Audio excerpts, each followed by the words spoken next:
stories told with pure intention. Every voice gets full attention. Building trust without contention. Stronger through a connection. From La Videa to the diaspora. No gimmicks, just real data. Transparency is our mantra.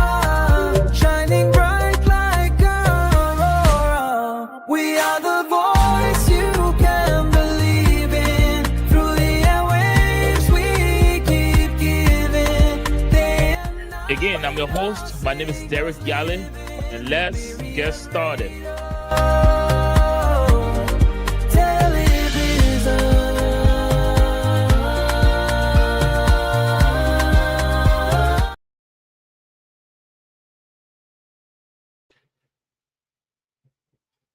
Good evening, ladies and gentlemen. Welcome back to the Liberia Radio and Television Network. If this is the first time joining us, let me say welcome. The Liberia Radio and Television Network is a local media institution right here in Northeast Philadelphia, where we do our operation from. You can find us on Facebook at LRTL Live or on YouTube at the Liberia Radio and Television Network. LRTN for short is proud to present another episode. That is episode 093, episode 93 of the Hard Zone. If this is the first time joining the Hard Zone, this is an opinion-based talk show where we feature a team of panelists from different political institutions, different political persuasions, and here on the Hard Zone, we discuss issues ranging from Liberia to the diaspora, issues involving politics, education, socioeconomics discussion. So we have a very interesting discussion for you tonight. So, as always, I will be playing host moderator here tonight. Very shortly, I will introduce my panelists for tonight. But before we do that, let me just go over what we're going to be discussing and have our panelists on to give you their take on it. So, earlier this week, the Vice President of Liberia, Vice President Kong, asserted that Liberia possessed not only the military strength to defend itself, but also individuals capable of destabilizing territory beyond its border. He came on high water for that statement, especially from former presidential candidate, Councillor Tiawan Gonglo, and other well-meaning Liberian criticizing the vice president's statements as very reckless. We're going to bring up that discussion with our panelists for the episode this evening, so stay with us.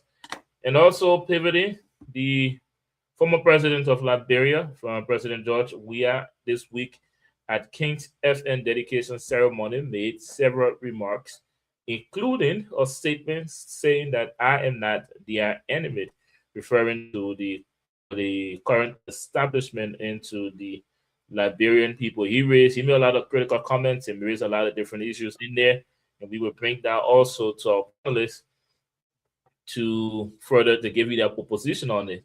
And then pivoting back to the current administration, the president of Liberia, President Joseph Yema Boakai, few days ago signed Executive Order number 164, reinstating the mandate for the TRC.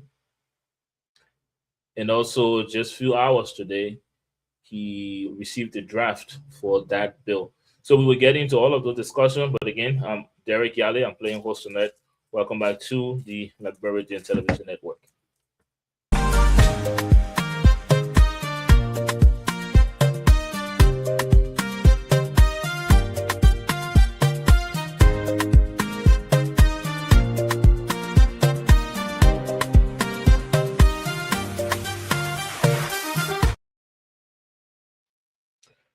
Welcome back, ladies and gentlemen. This is the Liberia Radio and Television Network.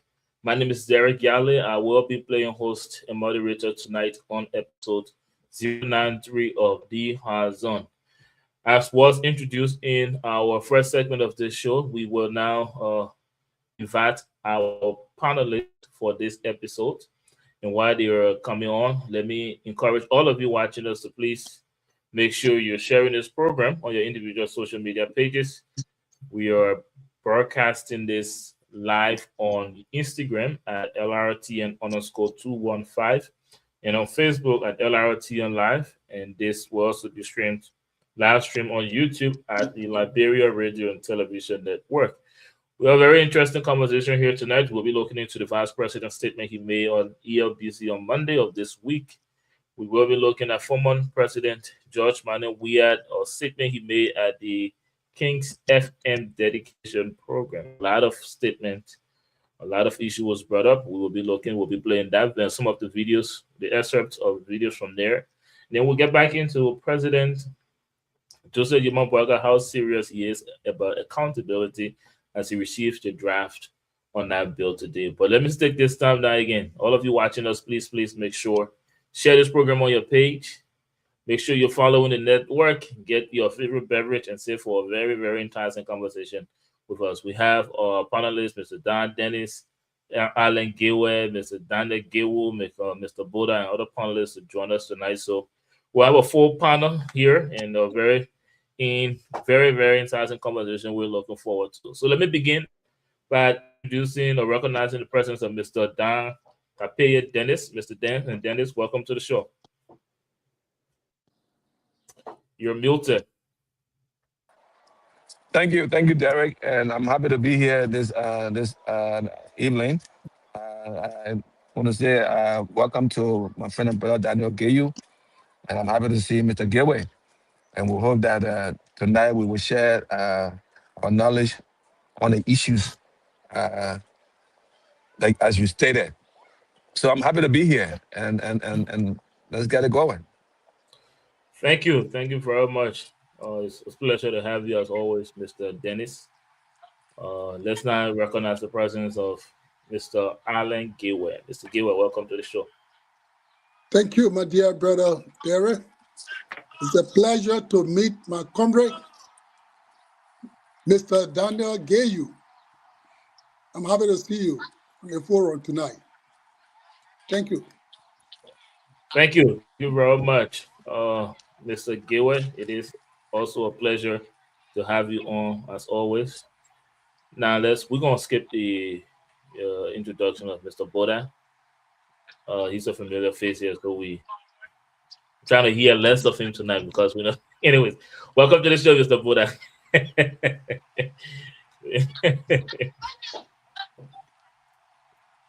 welcome. You're muted. Welcome to the show. I'm muted. I think I'm muted for your end. You know you're fine now. You're fine. Oh, okay. Thank you, Derek, for having me, and I'm glad to be the rest of the panel here tonight. And my brother, is that Gayu or Gayway? I can't see his name. Gayway. Gayway. I know Arling, and there's another. Yeah, he just lost connection. He will be back shortly. Daniel Gayu. Daniel Gayu, yeah, welcome, brother Gayu, and the rest of my folks. I know you guys are not strange. And Derek, as usual, good to have you tonight, moderating. Thank you very much, Mr. Boda. I don't know if we're going to get Mr. Gayu back. But anyways, let's get right into our discussion. Again, by the show of hands, who here think the Vice President's statement on ELBC or the interview in its entirety was reckless talking? By the show of hands, I don't expect any hands, but let me just go. Let me just go over it very briefly. So, the Vice President this week appeared on ELBC, and amongst many things that he said that Liberia possesses not only the military strength to defend itself, but also individuals capable of destabilizing territories beyond his border. And he was speaking to the conflict between Liberia and Guinea. Now, let me bring that discussion to you guys, and you guys can opine on that. Let's start with you, Mr. Dennis. What do you think about the interview? What do you think about that statement?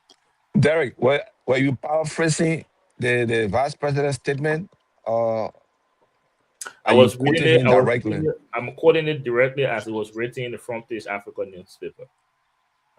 Okay. Well, I never had a time. It's been a very busy week for me to look over that, to get a detail to that. But I would not accept as you stated, because to me, I still believe that you were paraphrasing what the PP said. I can send So you. I can send you the link. If I was if you paraphrasing, send I a would. link, I will see it. But I want my other panelists to get into that because I don't want to give misinformation. Thank you. Thank you very much. You don't have to foster, but yet you defend the vice president. We get it.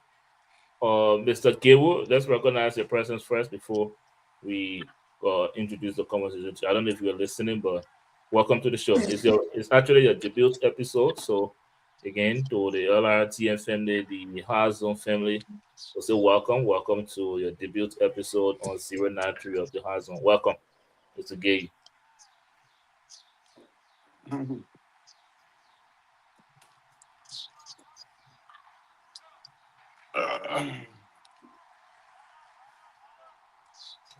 Can you hear us, Mr. Gay?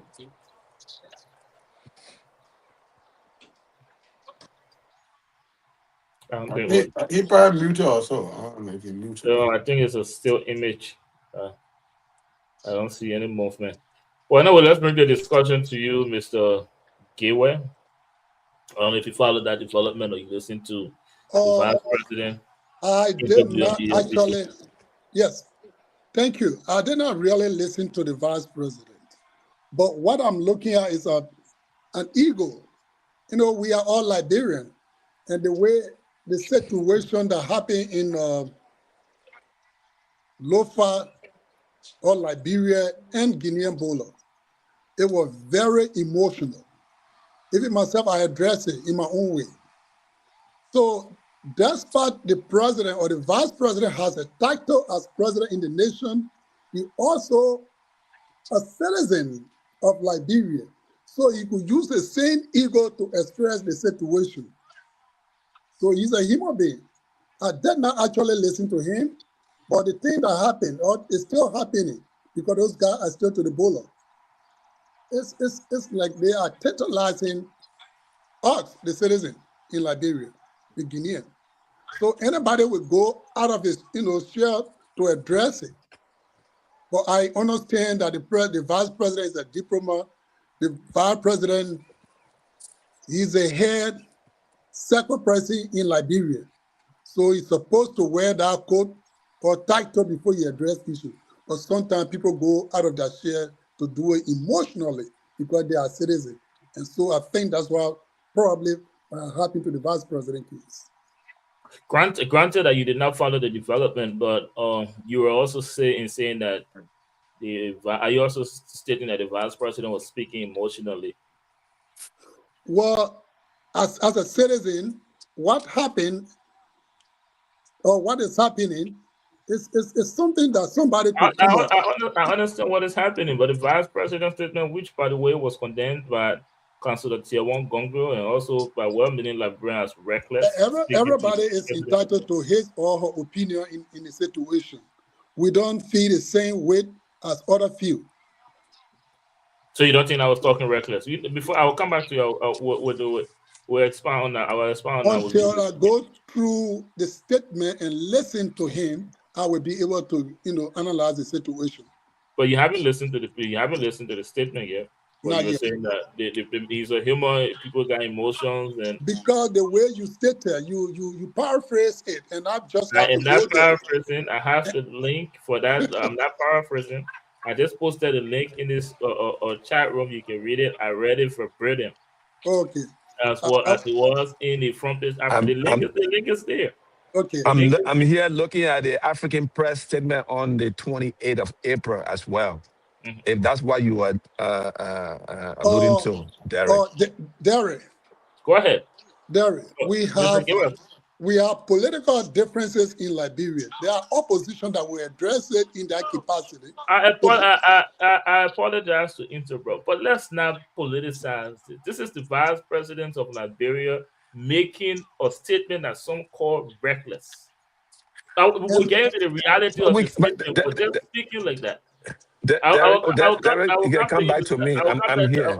I will come back to you, Mr. Dennis. But I'm sorry for interrupting. Let's not politicize this, Mr. Gateway. You started off by not having not heard the statement or read it. You also you're already making defense for the vice president. that, oh, it was an emotional statement. He's a human being. The people bullying onto the border. What does that have to do with our vice president speaking in a way people turn as reckless? Let me go back to you, Mr. Giwa, and then I will take you next, Mr. Boda. Okay, this is it, Derek. In my capacity as citizen of Liberia, I address that issue as a Liberian citizen who try to defend or give support to the Liberian. Many Liberians went viral saying that they want gun to even go fight, which was not necessary.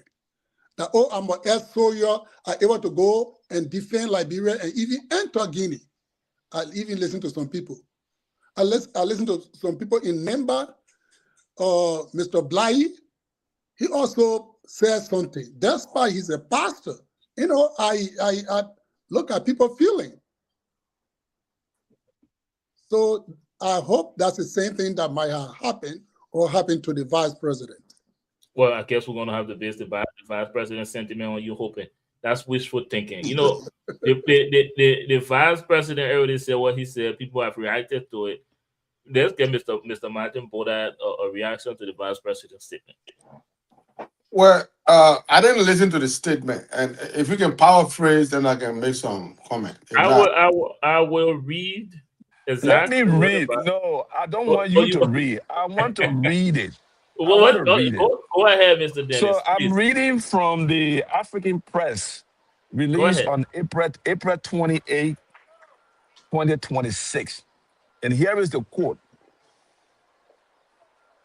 I get updated every day. People say Guinean has a huge military and Liberian cannot stand. But we have fighting forces here besides the army, he said, suggesting that Liberia maintains strategic capacities that are not always publicly disclosed. You got that? All right. He added in the point remark that even a small number of determined individuals could destabilize territories elsewhere, underscoring his argument that military strength is not solely about size, but capability. That was not good, though. That was not good English. It's not good statement for the president, vice president to state. Then he came back. He said, despite this, Vice President Kuhn stressed that the administration of President Joseph Boakai remains firmly committed to peace, making clear that war is not an option under consideration. That is what was published in African Press on April 28, 2026. Thank you very much. It still stands that the president, the vice president. Listen, before Mr. Bola comes, let me just say this to you.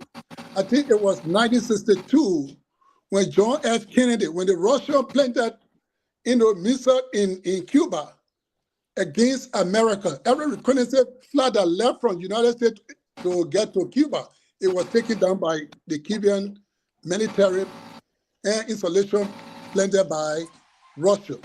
What am I going to say? It was tough U.S. government left John F. Kennedy and his brother, Robert Kennedy, who was then Attorney General. So the Attorney General had to go and pursue Russian ambassadors. And Russian ambassador was afraid and talked to Russian president, and they had to remove the installation they planted in Cuba, and they had peace existed in America, but America was in fear because at the time the reconnaissance flight that was going, it was human beings that were operating. It was not remoted. And so the vice president, I will repeat myself again, might have said that to put fear in the Guinean also. Is that even like a smart move? Before we get into the reality, let's grant that what you're saying is true. Is that even wise of the vice president of Liberia to try to instill fear, making statement that one will argue is like that is so far from reality? Let's get Mr. Boda. But before we do, let me see if I can recognize the president, Mr. Gayu, because we've been trying to do that. Mr. Gayu, can you hear us? Yeah, I'm hearing you people. Are you hearing me? Yes. Well, welcome to the show. Thank you.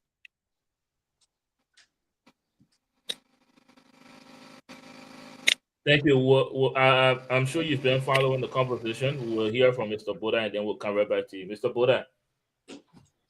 Thank you. I think we need to understand that on the point of leadership, a leader does not speak with submission; he speaks with authority. Mr. Buddha, address the vice president's statement, and don't give us the principle behind it. Let's get to the vice president's statement. I'm sorry for interrupting, but I'm talking. go The ahead. vice president is a leader. Go ahead, Mr. Buddha. So let me make I my know statement. where you're going with that.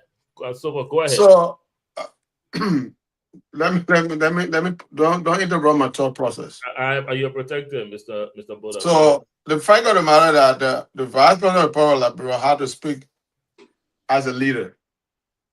He's not going to speak in the positions of weakness, and not because Liberia does not have a mighty military. It doesn't mean that they cannot defend itself. Whatever it is. So it's not every statement the president make should be. I mean, they should make a statement based on a weakness, or we want to submit ourselves because somebody has threatened us. I don't think it's fair to the leadership or the country of Liberia. Liberia has a sovereign authority to defend herself. Just by Guinea having a mighty, I don't know how much strength of Guinea had not fought war in the last time. I don't know when the last time Guinea went into war with anybody that I would call them a mighty force. So I don't even know the strength of that military. So I can't whether it's strong or not strong.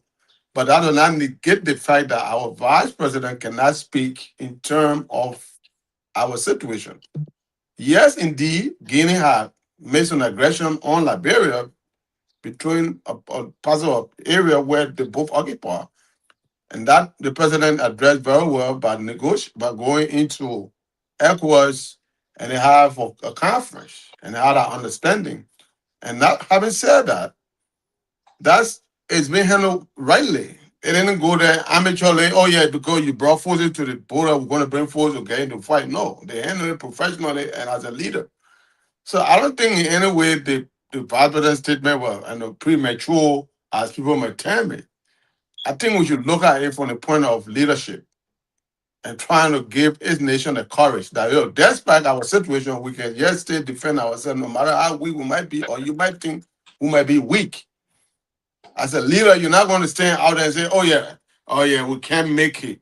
Oh, they play Liberia, we just Guinea, we just kind of crush her. No, I don't think that be the position of a leader. So everybody hold up to their Congo being a political opposition has a view about what anything that government may want to do or say. So I'm not going to dwell on his statement because he's not in authority to make statement or to defend Liberia at this point. He's sitting on the sideline as an opposition. His statement will always be opposing to government view. So because he want to insert himself as the guy who knows it and who can do it right. So that's political maneuvering. So I don't want to think that the vice president should be speaking from the point of weakness or he speaks prematurely. That's my point to that. Thank you, Mr. Boda. Before I go to Mr. Gayu, there's politics and then there's reality, Mr. Boda. There's one thing clear about your statement just now is that, like you said, you do not know the strength of Guinea military, but you have an idea on Liberia military power. My question to you would be: when we understand Liberia got the sovereignty, that's like what's in the book. But when have Liberia ever defended itself against any nation using its military? And just to add, because you brought up Councillor Gonglo, he said Liberia only path to peace between Guinea and Liberia is strictly diplomacy, insinuating that Liberia do not have the military power for the vice president to be making a statement like that. you don't have to talk about the Guinean military, but talk to us about your knowledge of Liberia military power, that the vice president, that you would like to defend the vice president speaking on or on a media at a media institution about Liberia military power and Liberia being able to defend itself against a neighboring country, Mr. Boda. So first thing, Liberia has never been engaged with any military force, any war since its independence. I don't know about any war that Liberia was involved in or have gone against any nation to fight. So, and beyond that, Liberia has a trained, the army have been trained. So, Mr. Boda, can So, Go ahead. no, let me finish. So, I don't know when you talk about when the last time, Liberia has not been a war that they were defeated, that you know of. If you can tell me one when Liberia went to a war with a nation, they were defeated because of the weakness of the military, then we can speak on the fight. But notwithstanding, Liberia still has a military force. Hey, not Liberia, not because they don't have 5,000 or 15,000 or 10,000, 100,000 men or military, then they cannot fight. No. It's not the size of the military, it's your skill. You can have 3 men attacking 100 men and they can defeat them. It's not because you got 10,000 men and you can count with 10,000 men. Military is a tactic. It's a tactic that you guys, military, you got to be tactically involved. So that because we hear Guinea. You don't even know when the last time was Guinea or any war that you saw Guinea fight and you saw the strength of our military. Because Guinea are not have any crisis and you think that they are that mighty of force? Is that what you believe? I don't think so. Thank you very much, Mr. Boda. I'll come back to you, but let's get Mr. Gayu a take on this. Mr. Gayu.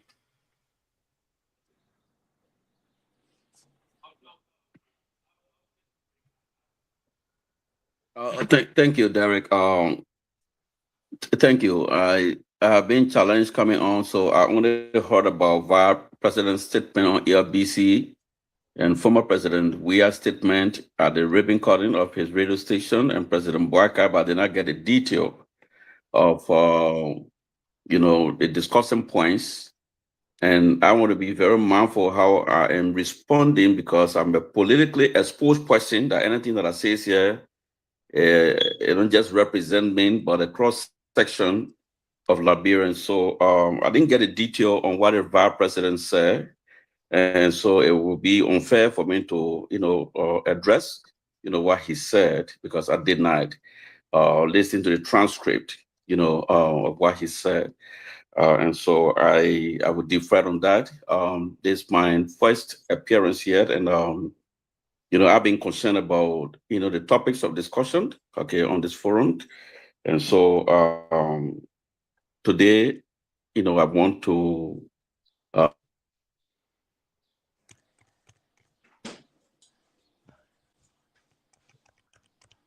I think we just lost Mr. Gayu. Hopefully he reconnects and join us. Until then, let me come back to you, Mr. Alan Giwe. Sir. All right, Derek. I don't know if we got Mr. Gayu back. Okay. Yeah. So are you hearing me? Yes. Yeah, so as I was saying, I did not listen to what the Vice President said on ERBC, so it will be difficult for me to respond to what he said. But if I am to make any contribution to what I'm listening to here, I think the Vice President of the Republic of Liberia spoke in his capacity as the number 2 man in the country, and perhaps he spoke about Liberia readiness of anything. It's not about war. I think the government been doing well to diplomatically engage Guinea and international partners to ensuring that the situation at the border is resolved. So that diplomatic aspect, I think, is what the government is working on. They've been working on that. But every country, including Liberia, I think we have a military, whether we go for war or not. We have a military force that is equipped enough, but with what we experienced during the civil conflict, I don't think that was an issue between Liberia and the different countries. Liberia should be prepared, from what I know, since 2006 up to current. But that is not the concern of Liberia or the government. No, I think the government is pursuing diplomatic options to resolving the situation at the border. So I think it is within that context that the vice president spoke. Again, as I said, I don't have a detail, of what the vice president said. So I will just, end my conversation within that context. Thank you very much. I'll stay with you though. Can you hear me? Listening. Thank you very much. First of all, I agree with you. You did not listen to the statement or haven't read the transcript of that statement, so you do not have the context. But then again, when you make an assumption about what the vice president may have said or what capacity he may have been speaking, then I feel the need to ask a question based on the assumption you're making. Now, the vice president asserted that Liberia has the military power to defend itself. And I think he said something around there since 2006, Liberia military should be well equipped to defend itself. Given recent development as far as the military is concerned, with 2,000 personnel in the military, do you think that Liberia is prepared and equipped to defend itself, or using its military to defend itself? And I also like to add to this, because a direct quote from the Front Page Africa newspaper, an excerpt from that interview, the vice president stated that Liberia has two individuals that could take over a city in Guinea, but the administration of President Joseph Boakai has chosen diplomacy over violence. But the vice president making that remark, is that diplomacy or is that reckless?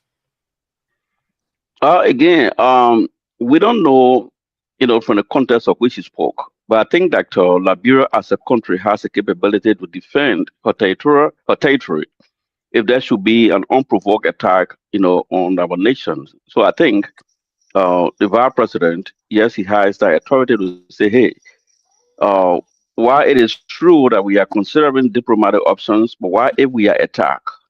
To Liberia for her hand.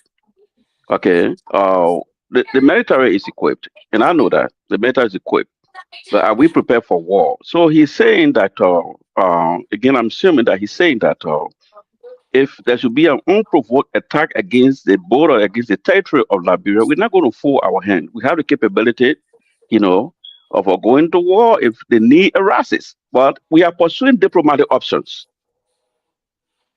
Well, what can you say to the Liberian people in your opinion? Do you really believe that the military is equipped? Do you think our military is equipped to take on a country, mind you, ranked 112 in globally? Do you think Liberia is well equipped? Let's be realistic here. Do you think Liberia military? I think, Derek, I think we should be clear here that for those of us that endured the civil war in Liberia from 1990 and what we saw, the killing of innocent people. Whenever there's a war, innocent people die, there's a destruction of properties and all this stuff. I don't think Liberia want to go to war, even if we have all the sophistication. I don't think so. Guinea, I'm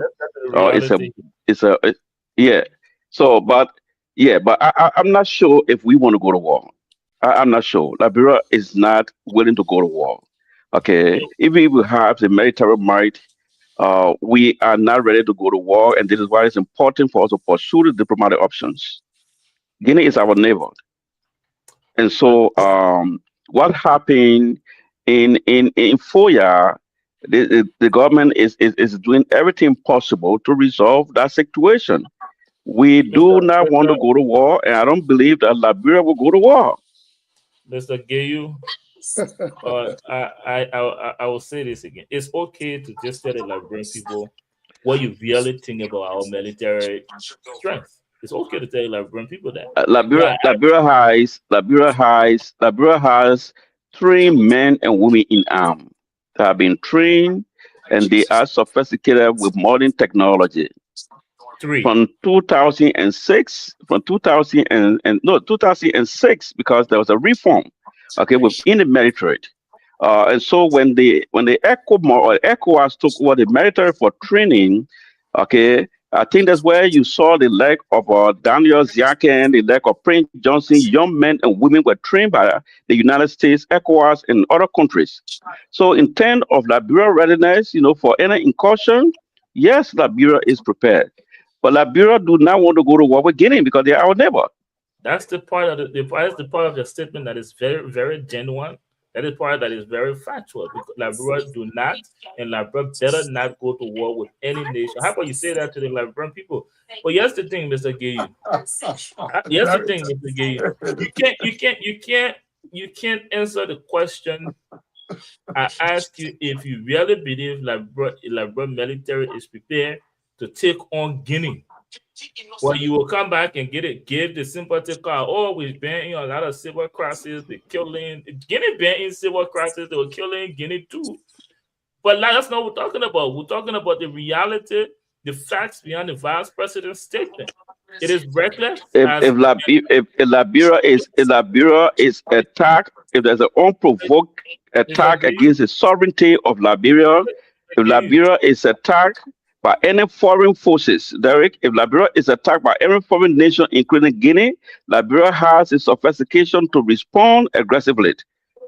Mr. Gayu, I will give you ample time to respond to anything I say or question I ask. Well, I mean, I've said why the public want to hear. I want you to protect me. If you feel triggered by what I say, just write it down, and I will give you the time to respond to it. Oh, Derek. Let me come. I will come back to you, guys. I just want us to get to the reality yet. Let's not spin this thing. Let's not run away from the question. We're not spinning, bro. Let's not put sympathy in front of it. Let's just face the reality. If you look at Liberia, rank 148 globally, and look at Guinea, 112 globally, and you are saying today Liberia can have the power. You talk about they recruit people in the army weekly. How long has it been? You talking about 5 people trained since 2006, Mr. Gayu? That's what you call readiness, or you call military strength. Let's be real. Don't say 5. I think. I said the Liberian army that have been a transformation since 2005. Transformation. Let's hear from Mr. Gilbert. Before Mr. Gilbert, let's just be since the beginning of the new democracy. Let's be real. I challenge you to point to a single logistic that would show that Liberia that will showcase Liberia military strength. Well, let's hear from you, Mr. Gilbert. Yeah, what I'm looking at the past histories of Liberia. Liberia being a system. You will go for a war. Go ahead, man, Mr. Gilbert. Yeah, Liberia been in existence for a long time. Liberia has the experience. From the past history, I look at it here, August the 4th, 1917. Great nation, powerful nation, Liberia declared war on Germany. I think the history is there. Let's not do this today. Let's not do this, Mr. Gilbert. Okay, no. You are talking about sophistication. Now, Germany is not one day, 2 good terms.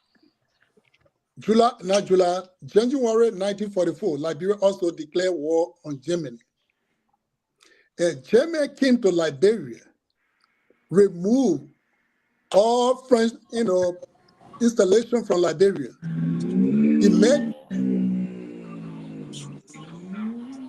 Yeah, there's a sound back there.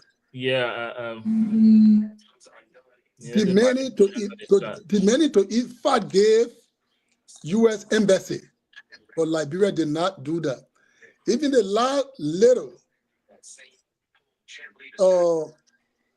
Navy boat that they have, the German,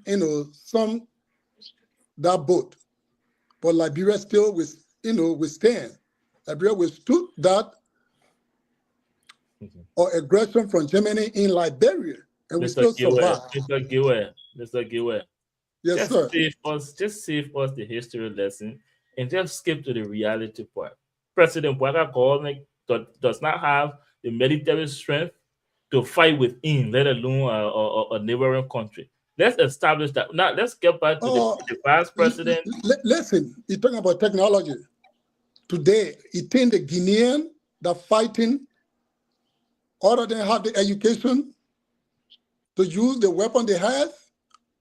We don't have weapons. We have We weapons. don't have. We have weapons. How many? This is nation.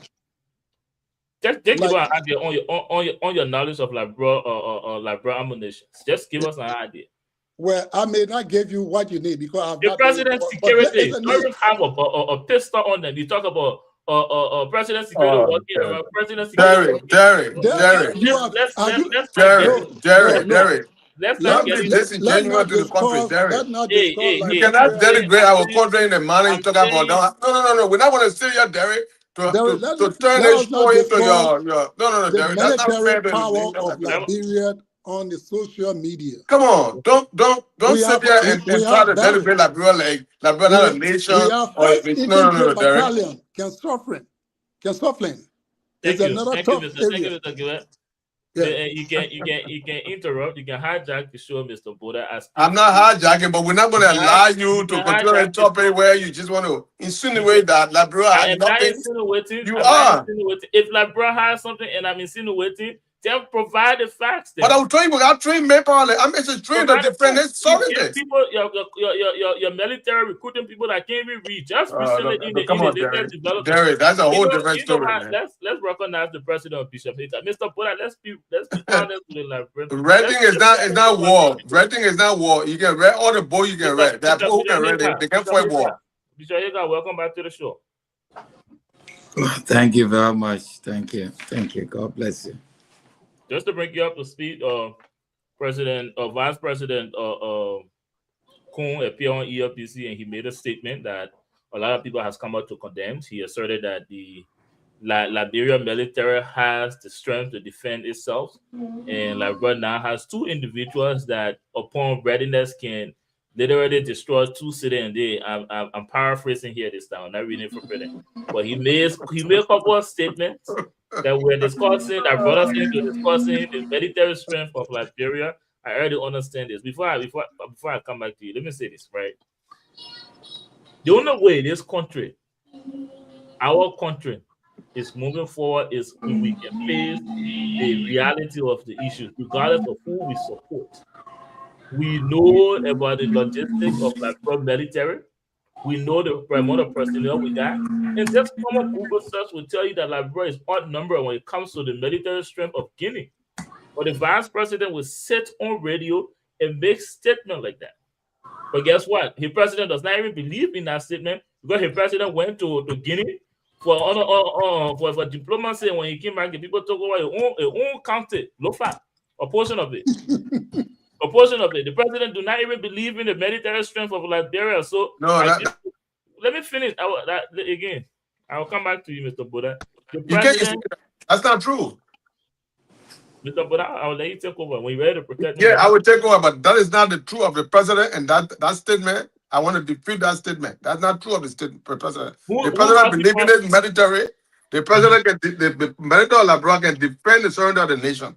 The president would never say you. Let me finish.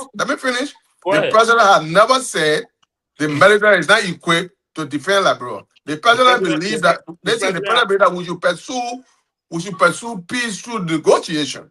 But what not other military. What other options are there? Come on. What are you discussing So tonight? there are a lot of options, but the best option to any situation is peace, is diplomacy. No matter what, you fight the war, you gotta go back to diplomacy to negotiate. Mr. Boda, let me ask So that is what the president pursues, which is the right option to do. He's taking a very bold step to negotiate with the neighbors. What has that brought us to? Who's occupying the land that was under dispute? Liberia occupying that land. Let's hear for Bishop Hater. But they are not invited evict Liberia for that territory that they are not being telling what the Guinea. Liberia are staying in that area. I don't know where you get your information from. Liberia not there. Mr. Boda, let's hear from Bishop Hager. Bishop Hager, welcome to the show. I don't know if you've been Thank listening. you. My own contribution is that Liberia is rebuilding its military forces. Thank you. We have 14 years of civil war. And our army, and listen now, the army was part of the Civil War. So if you were going to read it, like somewhere called, if you are going to read the peace process that led and the particular portion that relate to the formation and the building of the armed forces of Liberia, the armed forces of Liberia have to represent every facet of the republic. So they are building a professional army. And the professional army is not built overnight. They take into consideration so many things. In fact, when they did the first recruitment, more than 50% of those that was enlisted, they were found to be criminally liable. They couldn't allow them to represent the armed forces. The population in Liberia suffered in the first army that was dismantled. The first army was part of our political problem.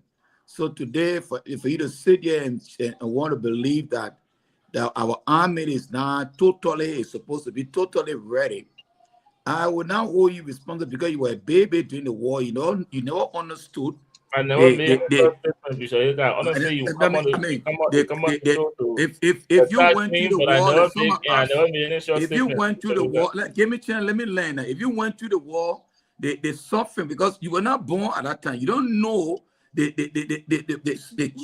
chaos, the issue of war. So for you to sit here on your show to promote that Liberia should be involved in military conflict with its neighbor, with the enormous social, economic implication for our nation, is unfortunate.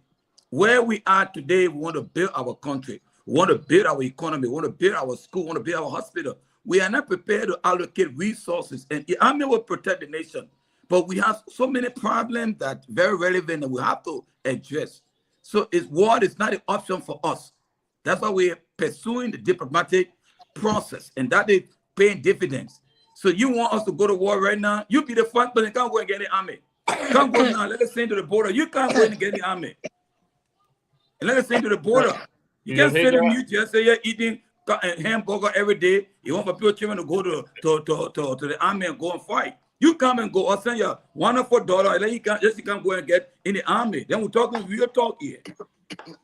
Bishop Hagar, I understand this is you put up a defense mechanism for this administration. Regardless, you will ban spin. That's the kind of the pain of narrative that is so far from the truth.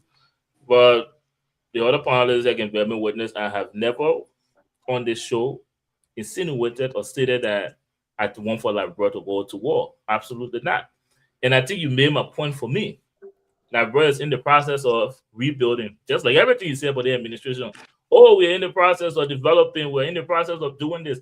It will always remain in the process, and I challenge you to end that process within the first 6 years of President Baka. Everything is in progress. But again, the way you said, Bishop Hagar. Well, I just came back from Liberia. I traveled the breadth of Liberia, and the progress is enormous. You've been in America here. You have not even gone back for 1 day. You have not seen anything. I just came back 1 week. So look, you have not been back there. So when you get here and tell you information, don't even go there. Bishop Hagar, like I said, you're right. Everything is always in progress. It's, in progress. That's all we're going to get. Everything is going to be the first 90 days in progress, or a year later in progress, 2 years later in progress. That's all we're going to get. But like I was saying, you've made my point for me. When you go to the hospital, doctor that knows you, when they start treating you, you can get well the same day, right? You can start getting well the same day. You're going to protect me? No, but you're saying something that very challenging. You made a point that I feel like summarized everything the vice president said. And I think you're actually speaking in disagreement to the vice president, if I must say. What in disagreement? The vice president did not say that we are rebuilding or we are not ready. The vice president said that we have the military strength. You expect the vice president to go on radio and say we don't have the military strength? Is that what the vice president said? Bishop Hagar, if you want to defend the administration, maybe you should give people a chance. Let it say the issue they're having with the administration, but we understand nothing there to talk about this administration, so they will interrupt every point. So you can't come across. But again, I would take my chances to state this for the record. You're saying here the administration is rebuilding the army, the vice president saying, oh, we're ready, we have the military strength. Which one is it? Are you just agreeing with the vice president that Labrador military is not strong enough to take on Guinea? Or are you saying here that the vice president is actually right? And I get it. Bishop Vega. You will have to come, when you come to the media, you will have to say what the people want to hear. You will not say the reality, you will not speak to the facts, none of that. But again, Okay, you want to give me a chance to explain myself to what the vice president said. I'm going to ask you a question. No, go right ahead now. You just talking now. Making impact in my generation, the very first step, as you have under your name, the very first step is to be real and speak to the facts. I understand you have to support who you have to support, but let's speak to the facts. The vice president. What is the fact? The vice president. What is the fact? The vice president spoke recklessly that he just admitted to Liberia Army. What recklessness in our speaking? What recklessness? Let me explain what he meant. Go ahead. Okay, go ahead. The vice president, we understand you have Jeremiah Cohn, but we still have to hear from Mr. Giwa and Mr. Boda. Yeah, you hear from him. The honorable vice president Jeremiah Cohn, who will be the next president in a couple of years to come. It's not campaign time, Bishop. Yes. But you never condemn him and Jacob Coliver going all around making noise. We're not even talking about. No. Have you ever condemned Jacob Coliver? We're not all around. No, you say it's not campaign time. Why you want to cut me off when you have never said anything against Jacob Coliver? So say publicly on the record that what Jacob Coliver is doing is violating the law. Can you say that? Can you say that? No, be fair, be objective. Say it now. Let your audience hear you. Say it to Jacob Coliver. Well, the sole purpose of you coming, we're not having that discussion right now. No, but you say I'm campaigning. You say I'm campaigning, right? You're gonna tell me what to say, like what my position to take on. That's why I always say you're not objective. Why you can't condemn Jacob Coliver? Because you want me to condemn? If you want me to say it, I can say it. It depends. Say it now. Let everybody hear that what you're doing is wrong. What do you mean? It's going around campaign have not opened. Say it publicly on your radio. You're forcing me to say what you want me to say. That's what you want me to say on camera. Say it. I want to hear from you. I want to hear. If you can agree that you're forcing me to say it, then I will say it. I'm forcing you to say it. That's not how I work. I form my own opinion on my own. I'm not a supporter of the Unity Party. Listen, what the Honorable Jeremiah Cohn, the Vice President of Liberia, said was that our army is ready. The army have demonstrated vigilance. The army have been in the process of protecting the length and breadth of Liberia. Nobody can deny that. Well, how you gonna reconcile those two statements? How you mean reconcile the two statements? The army is ready. Earlier you said the army was rebuilding. And we are rebuilding doesn't mean we are not ready. Rebuilding doesn't mean we are not ready. It means that I can't come back to that. So when you rebuilding your heart, you can't sleep inside? Is that what you're saying? It depends what phase you are. Okay, so it depends what phase. It doesn't mean that we're not rebuilding. We are rebuilding, but we are ready. We're ready to protect the length and breadth of Liberia. The only thing we not want to do right now is to deploy resources to turn it down. Not what we deploy resources though. That's all. If anybody come invade Liberia to come into our territory, let's say even 5 miles into Liberia, will defend that nation. That thing is just less than 1 mile. You're talking about it should be 5 miles. Oh man, we're too mature a government to be wasting resources. We'll find a diplomatic means and we'll resolve that issue. We're not going to put military action into something that really, when you look at it, it's not something worth deploying and using. When we have all the challenges and we're trying to resolve our problem. Let's talk about the schools that have been built in Lofa. Let's talk about the hospitals. Let's talk about that. Let's hear from Mr. Giwa. Let's hear a sovereign nation that cannot defend itself is not even but let's hear from Mr. Giwa. I'm not even going to complete that statement. Go ahead, Mr. Giwa. Thank you so much, brother. Let me put you in the shoes. Well, everybody coming for me today. Address the vice president record statement. I want to be factual in this situation. Will you? I said you are the head of Liberia. Right. And your neighbor have encroached on you to your territory. What would be your message to secure the population that you have in your nation? Well, if you ask me that question, I hate to speak directly or give free consultancy to the person like Brad. I feel like he has enough experience to know these things. But firstly, what I would do is try to equip my military so that when events like this come up, I can have both options ready. If diplomacy doesn't work, I will be able to defend my sovereignty. And I feel like that's the problem with Liberia right now.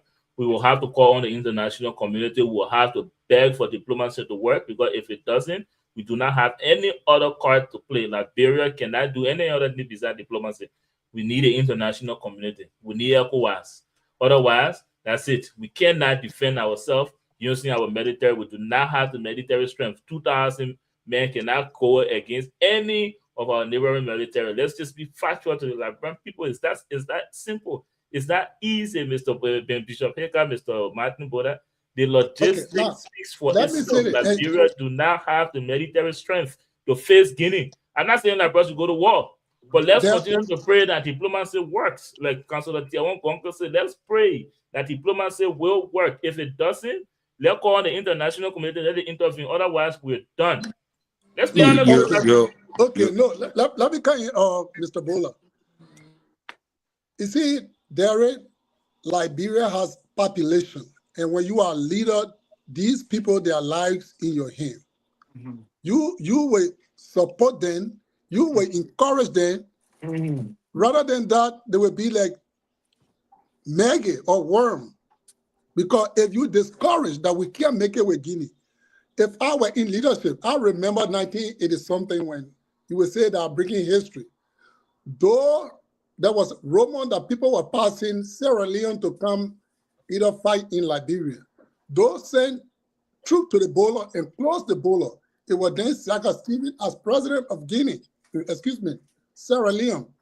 He did not react. He said the man closed the door, he closed the door, he will open it. His soldier remained calm until one of the soldiers, I still remember his name, was Joseph Lablia. He crossed and went to go buy a cigarette in Sierra Leone. He was arrested. And they sent message to Doe that one of your soldiers had been arrested. He transferred to our bowler. And later on, Doe removed the soldier from the bowler.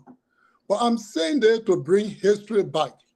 If I were President Boakai, I would take the same role that he played.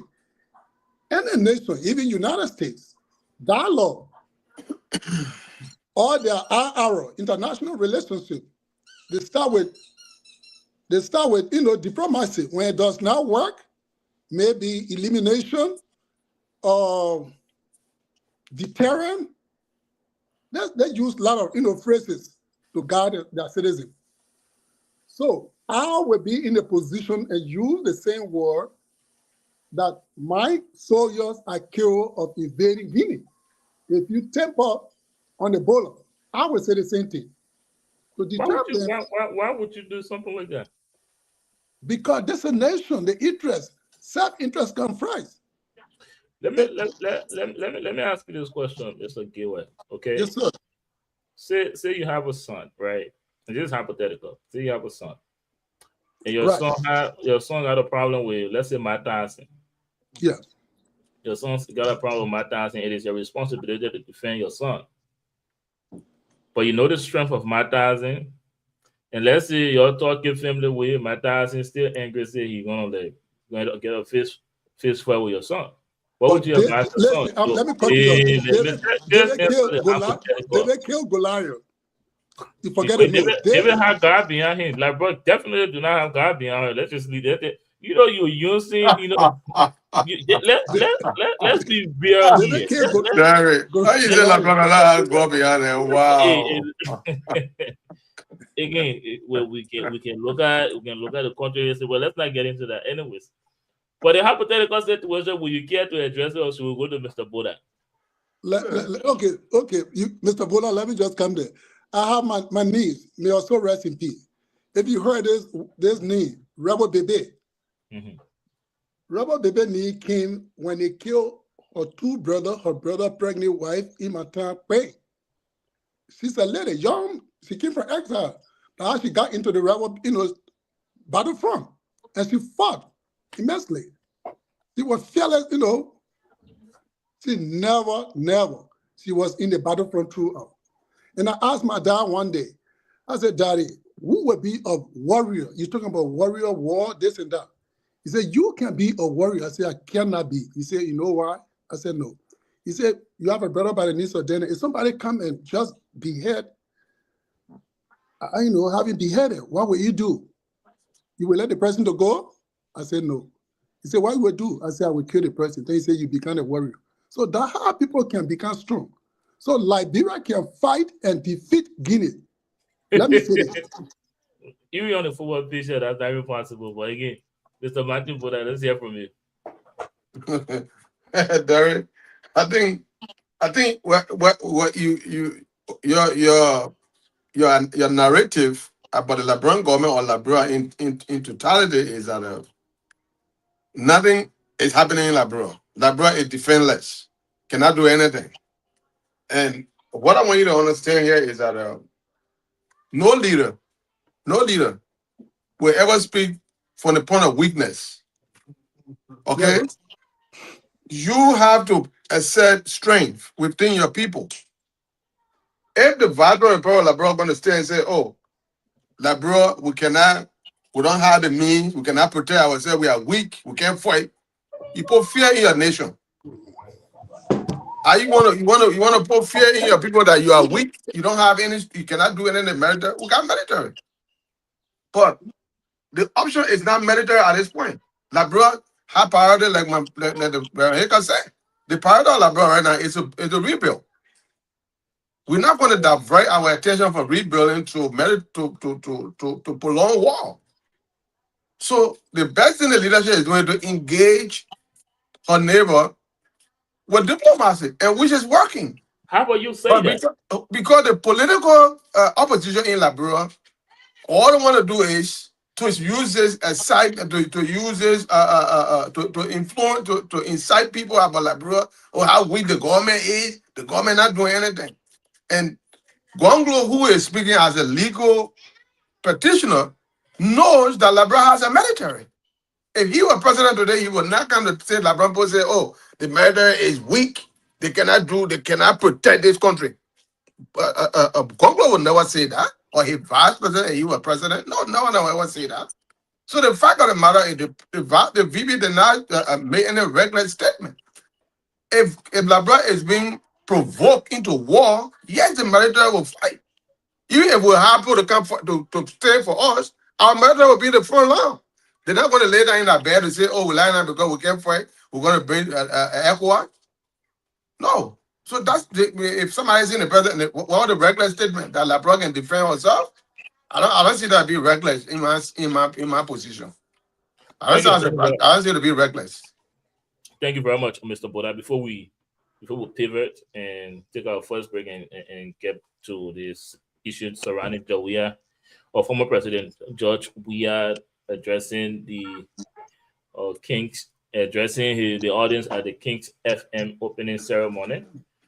Let me just say this very quickly, Mr. Martin, but I promise to be very quick. Yes, sir. Nobody poked on to the vice president head to say, "Oh, you have to show strength." Nobody said that to him.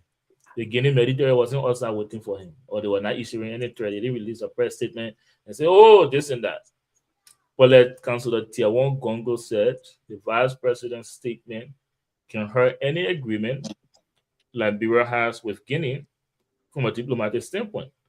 If you seeking diplomacy, which I think is the right route for Liberia at this point, and then have your vice president come out and say, "Oh, we have two individuals that can just invade the city in Guinea," it's going to hurt that agreement. And knowing very well that you do not have any other option besides seeking diplomacy, I think that statement, like Councillor Gonglo said, was reckless from the vice president. With that being said, we will take our first break and we will come back. We will pivot. We will switch gear into talking about President George Manning Weah's recent statement at the opening ceremony of the Kings FM radio station in Liberia, stating, "I am not their enemy." We will talk about that after our break. In our community, we help each other. But when it comes to prescription pain medication, such as opioids, sharing isn't helping, it's harming. What works for you could be dangerous, even deadly for somebody else. Don't share your opioids. Instead, help by guiding your family, friends, and neighbors to a doctor. Real help saves lives. This message is brought to you by the Multicultural Community Family Services in partnership with LRTN. Attention all organizations, NGOs, and social clubs in and out of Liberia. Are you tired of relying solely on social media to run your operations? An effective web platform is your most important marketing tool, and that's where Tiamat.com comes in. Hello, my Liberian people. My name is Sophia, and I want you to consider this. 53% of consumers do online research about an organization before talking to someone from that institution. That means not having a website could be costing you opportunities. Step up your game and establish a professional online presence. Introducing our web platform, designed specifically for 501c organizations, small businesses, and political organizations, social clubs, etc. At Tiamat.com, we understand how important it is to make a great digital first impression, which is why we offer you all the help needed to develop, maintain, and host NGOs and small and big organization websites by giving you a full suite of services that includes automatic billing for members, membership and visitor portals, first-class design and functionality, and much more. The best part is, it only costs $20 per month. Upgrade your image today with our customized web design services. Visit www.tiamat.com to get started. This is a Liberian-owned business.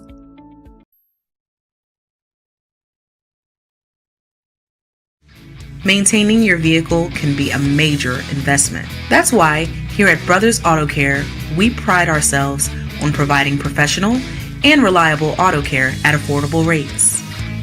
Whether you need an inspection, new brakes, or diagnostic reports, our skillful and experienced mechanics are here for you every step of the way.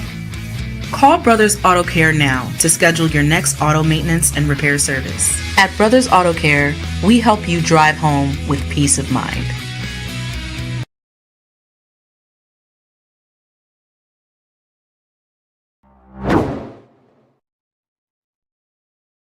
Celebrating the lives of our dearly departed loved ones is no easy task. That's why you become family the minute you walk through the doors of the Exodus Funeral Chapel. Exodus Funeral Chapel is deeply committed to helping you navigate your way through this difficult time. Our services are reliable, affordable, and professional. Call us, visit our website, or feel free to stop by in person for your consultation. At the Exodus Funeral Chapel, we believe in the dignity of your loved ones. Empathy and respect is the goal of our staff. Exodus Funeral Chapel. Empathy, respect, and dignity. Did you know 1 in 4 patients who take opioids long-term become addicted? Opioids are strong pain medications like oxycodone, hydrocodone, or morphine. They can help with pain, but they can also lead to addiction and overdose. Take the medication only the way your doctor tells you to take it. And never share them with your family, friends, or neighbors. Know the risks. Stay safe. This message is brought to you by the Multicultural Community Family Services in partnership with LRTN.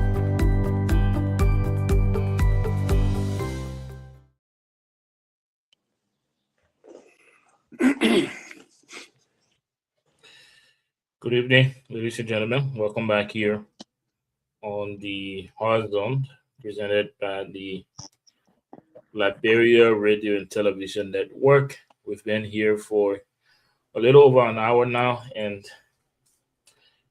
we've been having issues around in Liberia, and now we'd like to pivot to another development from Liberia involving the former president of Liberia, President George Manneh Weah. So still with us, make sure you're sharing this page. I'm here with Mr. Martin Boda, and I've got other panelists that will join in as the show progresses.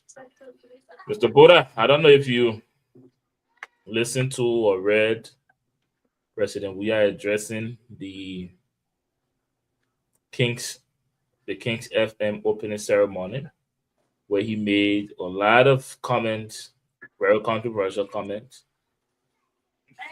Excuse me, so I'd like to bring that discussion to you guys and see what is your opinion on it. We can dissect this in a lot of different ways. Start with the one statement at a time. And you let me know one president we are can see accomplished to the current president. He said for Britain, he personally contributed to the health and well-being of many Liberians, noting that while some individual rejected his offer and then he name called the president, despite viewing him at the time as a political rival, saying that President Bouaka accepted his support to seek medical care. What do you think about the overall statement, how the former vice president and now the current political leader of CDC making statement like that of a certain questioning why Liberian people all of a sudden hate him? What do you think about that, Mr. Boda? Well, it's President Weah is a little bit more controversial when it comes to making someone pop. When he are invited to places to make speeches or to address issues, he tend to talk about things that he did for somebody. And being a president of Liberia, I don't know if these donations were his personal earned money that you are donating or the Liberian government initiated to help the vice president. So that is not clear to me. But I don't think it's appropriate at some point when you have done something that you willingly did for somebody to be as a showcase for your public speeches when you go make public speech. But I understand. He want to score some political point. How general he were to this person or to that person, and maybe they are not appreciating his worth. But I think the reason for which he went to the radio station was to speak on our achievement. And he did not address that occasion being there as former president. Instead, he take on different role to talk about people, what he did for somebody. So he did not really speak to that occasion. He spoke outside of the occasion because he didn't address anything achievement. I didn't hear him talk about how that really, the thing the people, how it would benefit the community and the good work they have done, and how he encouraged Liberians to do so, to follow suit. So I think he missed the mark of that occasion as his keynote speaker. He did not address the issue of that occasion, but rather he was off script with other things. So that is my take on that. Thank you very much, and I will come back to that. I feel like for the fact that it's George, where you're very lenient, but we'll come back to that and see if we can get more out of it, But Mr. Gilbert, before we come to you, I'm going to speak on behalf of many Liberians. When you hear former President George Barnett, we are speaking the way he did at that ceremony, it shows how much truth in the statement that many believe that he's a functional illiterate, just walking the street of Liberia. Functional. We are talking about people hitting him, even though he was undeserving and don't even meet the qualification. The people put him in the highest office in Liberia, and because of his performance, they had to vote another person that is perhaps worse than him. You should be the last person talking about Liberian people or opposition people hating him. Because the Liberian darling boy, they love George Weah, even though I personally think he's a failure to Liberia or to Liberia as a whole. He talked about his contribution to football in Liberia under his presidency. the Lone Star of Liberia was practically absent. He put in the budget $100,000 for the national team that was stuck in a couple of countries. They went to never had what they need to play soccer, and he talking about his contribution to football in Liberia. I just think it was a lot of areas where he said things that many would just see him as a joke. He talked about his time on Kings FM, being a DJ. Nobody tends to listen to that. People that look at him as political leader is really embarrassing. If I had him as my political leader, I would strongly condemn everything he said over there. It's insane that the former president will be speaking like that. Like, Brent people owe him nothing, even though he came back from his glorious soccer days with nothing. He came back to what dilapidated 9th Street mansion, used taxpayer money to renovate that mansion, and he has the audacity to get on to make a statement talking about his contribution to Liberia. Absolutely nothing. Nothing, Judge. We have contributed to Liberia 6 years, and he got nothing to show. Not even for CD cents. All he did was offer them government position that they never even had a credential for. It's nothing to show. You can't show nothing. But let's hear from Mr. Gilbert. But before we do that, let's recognize the presence of Mr. Sheriff. Mr. Sheriff, welcome back to the show. Yeah, thank you. Thank you. Thank you. It's a privilege for us to be here, It's just that sometimes the schedules are a bit tough. But I want to say thank you, and I want to say thank you to the rest of the panelists. It's always a privilege for us to, share notes relative to our own nation, Liberia. I know every one of us, we want the better for our nation, but it's just that we look at it from a different lens. So I want to say thank you, and we are here to contribute our quota. At a certain point in time, let me just apologize. Sometimes, I'll be in via audio because of, the hustle. But again, thank you for welcoming me. Thanks that we are here again. Thank you. Thank you very much, Mr. Sheriff. Thank you for joining us again. But before we get your position on this, Mr. Gilbert, we have a video of from that ceremony. So let's play some of the video and just listen to former President Josh Manawia. Thank you. Hello, seasoned journalists here. They don't let them hear me speak, but they'll talk about it. I'm their friend. I help all of them, but they become hateful to me for what reason, I don't know. Most of them. And I hope they hear this. Some of them, they said, and I walked in and I said, look, I'll take you to the hospital. They said, no, and let me die. It's a fact. It's a fact. The only sensible person that believe that I'm an enemy, and I said, okay, let me take you to the hospital and say yes. That you said, welcome.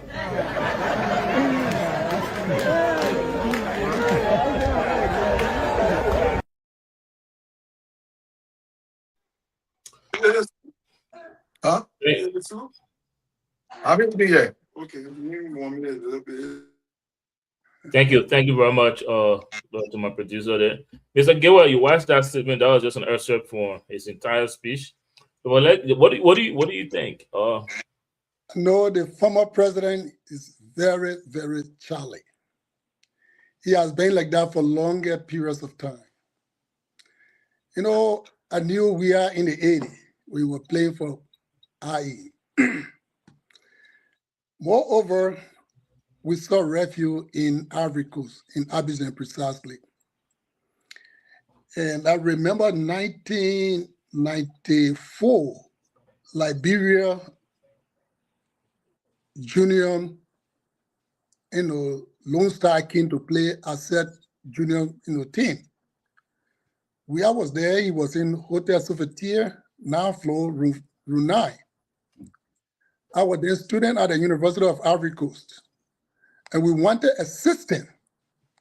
Our tuition was like $200 yearly.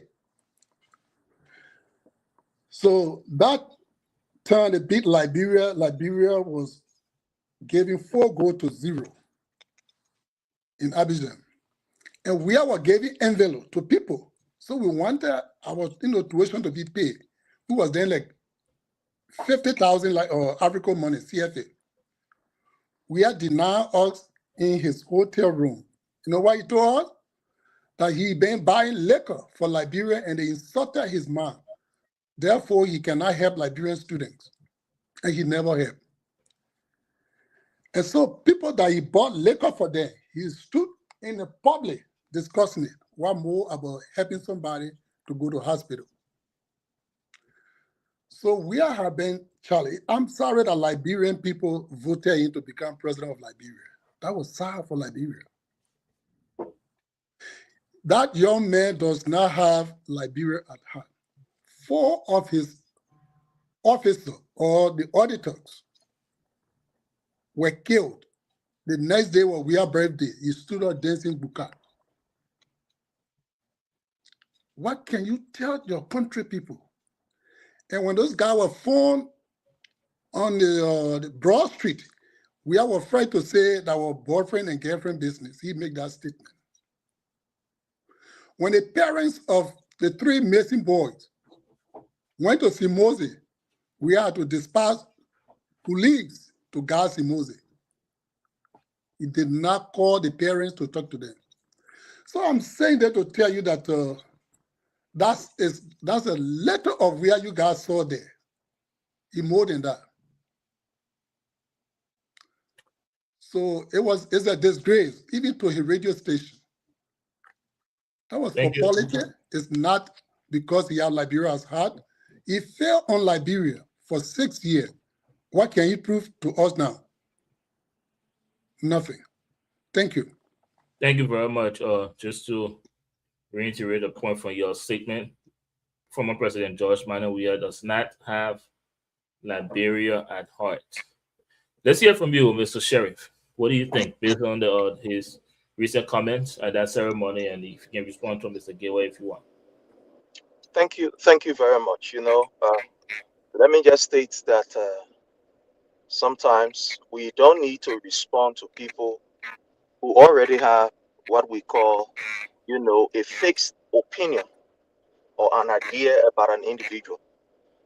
Everybody will know, even people who do not support His Excellency President Dr. George Manuel Weah, will know that the statement just been uttered by, our brother is disjointed. It has no iota of truth. And, it's not a statement that one should focus on. Because the very Ivory Coast that he's talking about, His Excellency President Dr. George Manuel Weah, as I speak to you now, he is not the president.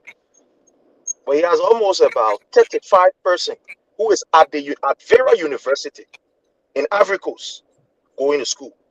It was in the same Ivory Coast that His Excellency President Dr. George Manuel Weah hosted Liberians during the heat day of the war in that same country.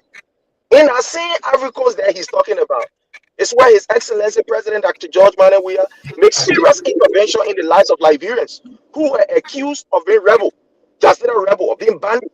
He went to jail and freed these people. So the stories from Ivory Coast, they are just too many for an individual who has a different opinion, see His Excellency in a different manner to bring a story that is disjointed for us to take seriously. But again, to each his own. But this is what I want to say. His Excellency President Dr. George Manuel Weah has always shown what we call an unconditional love to the people of Liberia. Before His Excellency could, come to the political lamplight of Liberia, we all saw his handwork. This is the man who worked for the United Nations as a peace ambassador. Not for Liberia, not for Africa, not for just Europe, but for the world in general. And his handwork are all over the world. I mean, all over. Ethiopia, Bangladesh, Nepal, Bhutan, etc., etc. His handwork are there. Now, when you come to Liberia, if we want to just, boil it down to Liberia or just bring it down to Liberia, when you come to Liberia, my brother, there is no way that you can, like the Bible says, you cannot take a lamp and put it under the bed and think you are hiding it. They will eliminate. It will eliminate. His Excellency President Dr. George Manneh Weah, even before becoming, a political leader, this was a man who had the highest scholarship in the Republic of Liberia at the University of Liberia. This is a man who was able to give back to his nation, even when he was not thinking about politics. The sons are there. There are visible sons. There are individuals. The best medication for an ungrateful individual is a reminder of how you have been kind to them. It will help actually to take them from that stage of ungratefulness, or to make them to sit down and think and say, but there's a need for me to be grateful to other people. And that's just what President we have did. And it's good because in our nation, we should be able to appreciate and acknowledge people when they render an act of kindness, which is not force, but an act of kindness. We should always make mention of that. Look, we should inculcate into our society what somebody referred to as the ingredients of gratefulness. If I am here and Brother Derek, you help me with one or two things, I must always have it in the back of my mind that one day I was in a position that was very, very much unorthodox, and Brother Derek came to my help. And that was what President we have been doing throughout. I'll give you an example. When you look at even one of our brothers, I don't know, but I will say it here. When you look at one of our brothers who was practically abandoned, this brother, how you call Zimane, man, John Colley. I mean not to say it, but let me just say it. This is a friend of President Weah. When our brother John Colley was at at point zero, His Excellency President Dr. George Manneh Weah was able to take John Colley from Liberia, send him to Ghana. And the health condition is a bit better than ever before. I give you an example. George Lobo, the dog plan, him from how you call DC 101 day. But recently he was sick, and this man was on Facebook crying. So a man who is travel man to Joseph Nyimabweka. Joseph Nyimabweka did not look at him. It took the intervention, even though They already time. We have to respond. But again, it was His Excellency President Dr. George Manneh Weah who responded. Thank So you. it Thank is you. good that His Excellency, to just conclude, it is good that His Excellency tell Liberia that look, politically we can have differences, but when there is a need for us to see the human side of you, don't look at politics. And that's why he said to Joseph Nyimabweka, even though you hate me, even though you do not like me, it is clear we are seeing it. But when I reach to you for help, he did not reach to President Weah. You see how magnanimous this man is? He did not reach to President Weah. President Weah went to him and said, we will not be in the country here for our former leader to come down here. How you cause Gabriel Bako Matthew, the later he called himself the vice president of Liberia, Moses Blah to die. I will reach to you. Take this help and get yourself awake so that Thank you you. can be Thank you.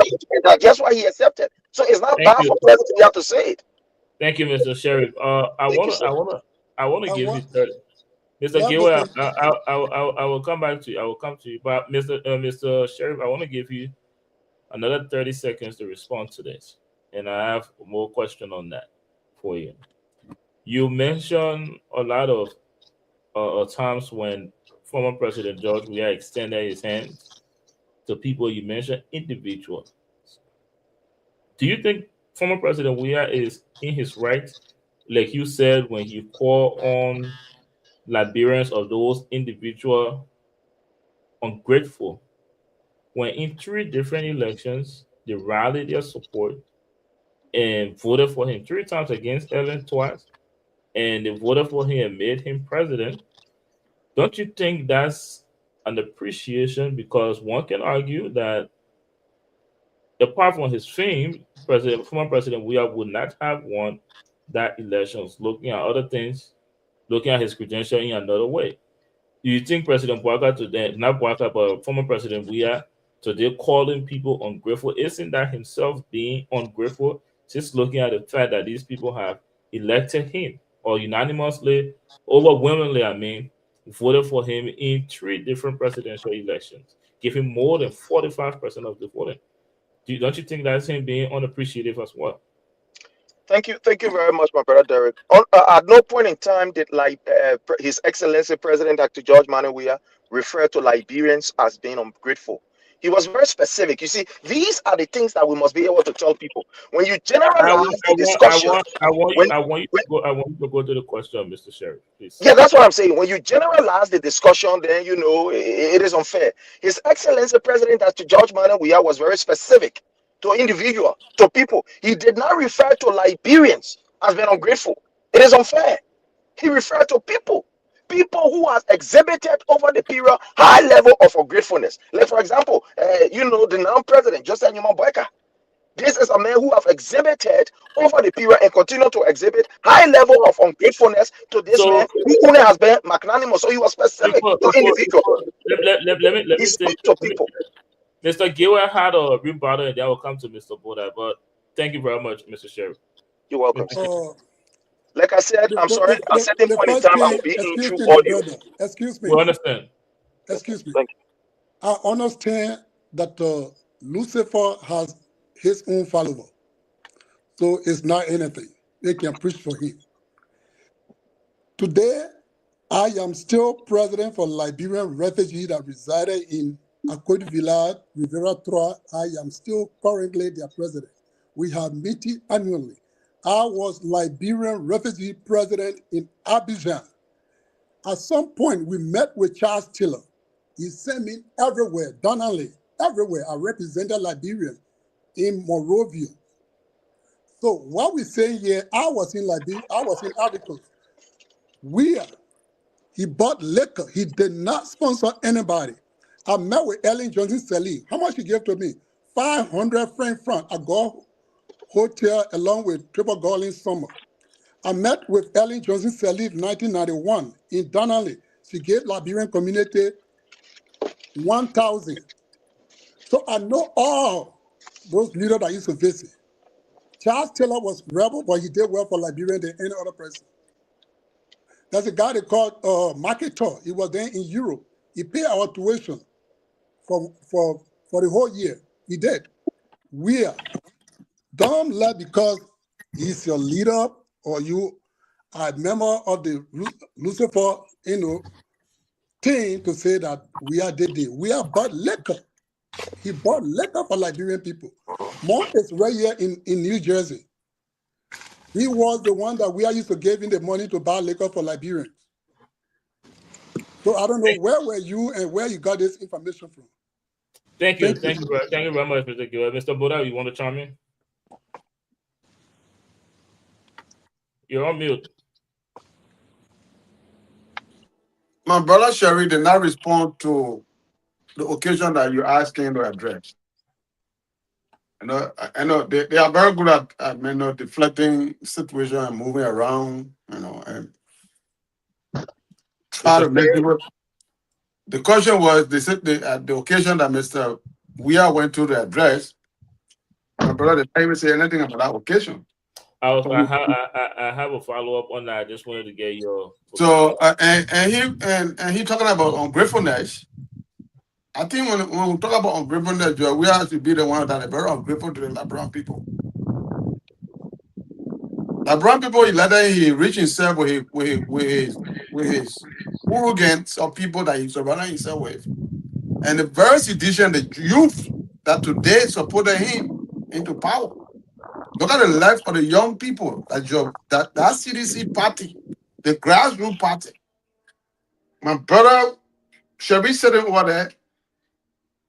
Let his soul speak to him that the young people, that grassroots of the sedition, let him tell me how many of those, look at the life of the people, what life we have brought to the life of those young people that he left, that stayed with him for 12 years, almost 18 years.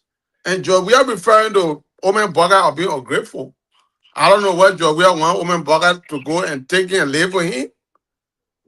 So the issue of political situation in Liberia, I don't know how much of a reward he wants for the Liberian people or those that he had that he gave something to. This is something that he did, but he goes around talking about everybody.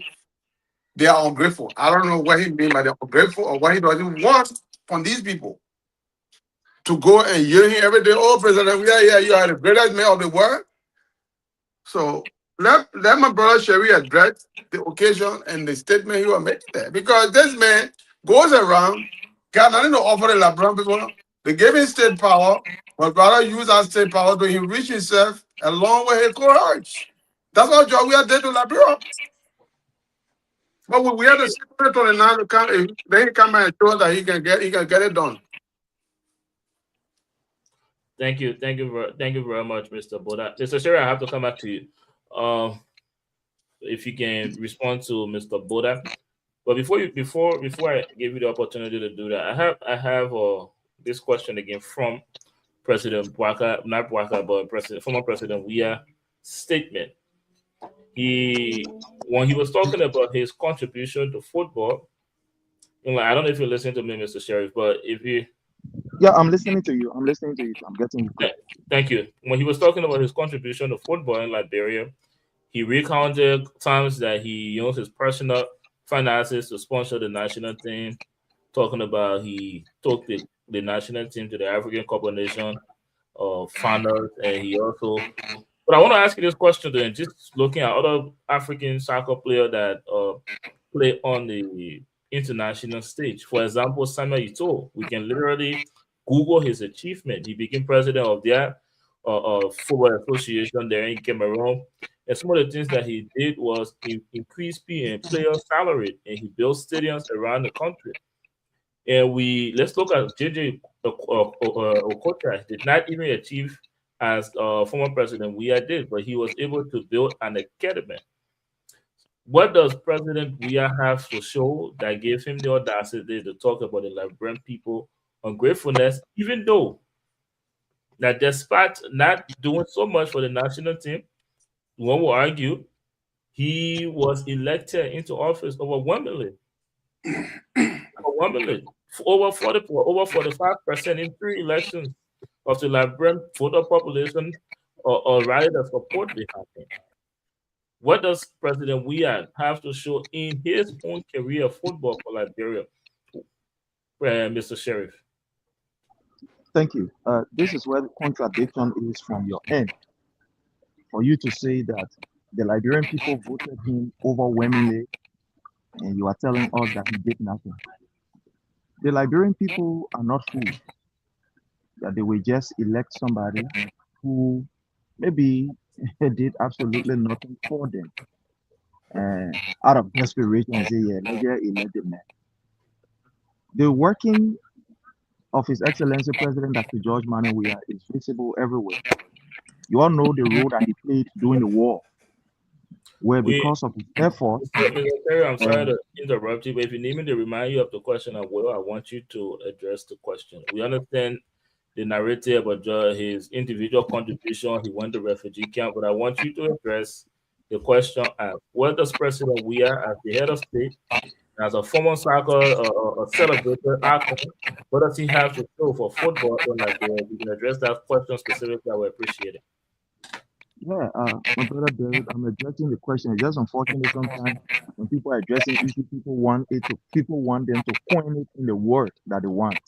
And I think that is not best practice. Intellectually, it's not something that anybody should do.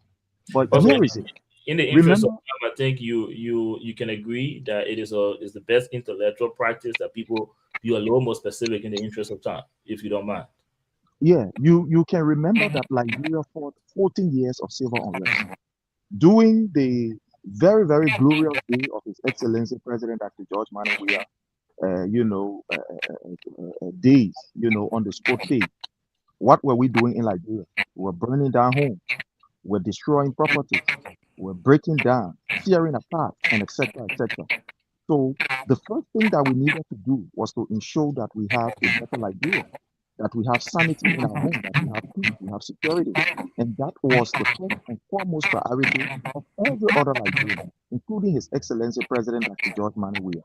And that he was able to do faithfully by ensuring that Liberians who were destroying their own country, Liberians who were at each other's throats, that they lay down the arms and make sure that the country is peaceful for development.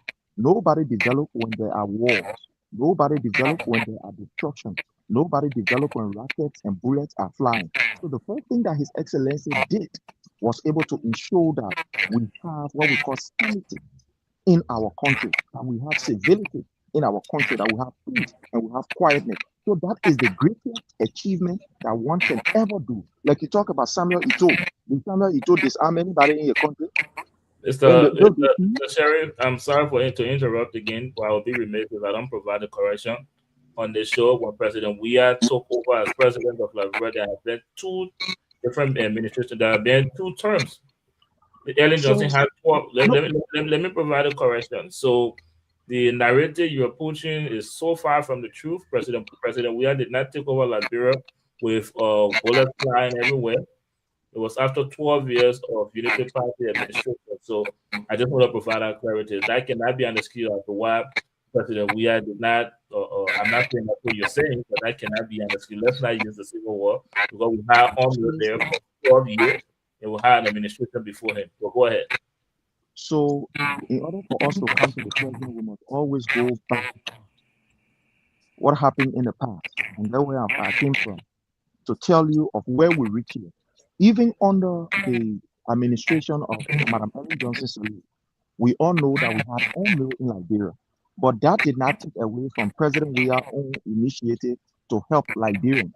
It was under the leadership of Madam Ellen Johnson Sirleaf that His Excellency President Dr. George Manneh Weah had the hardest scholarship in Liberia. Because remember, one of the things that we were bereft of was the human resource capacity. After the war, many professional Liberians left Liberia, some of them were killed, and etc., etc.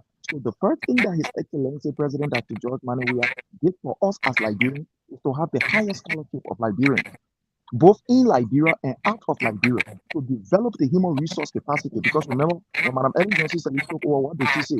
She said she wanted the best and the brightest Liberian. And what she did, she came abroad because according to her, those Liberians that were in Liberia, most of the qualified ones, they were either, one way or the other, they left the country or they were dead or so. So she went abroad and brought in people who could professionally transform the nation and set the agenda for Liberia's development. So what President Weah did was to give our scholarship to ensure that Liberians can be able to rebuild the human resource capacity gap that was missing during the 14 years or the plus 14 years of civil unrest.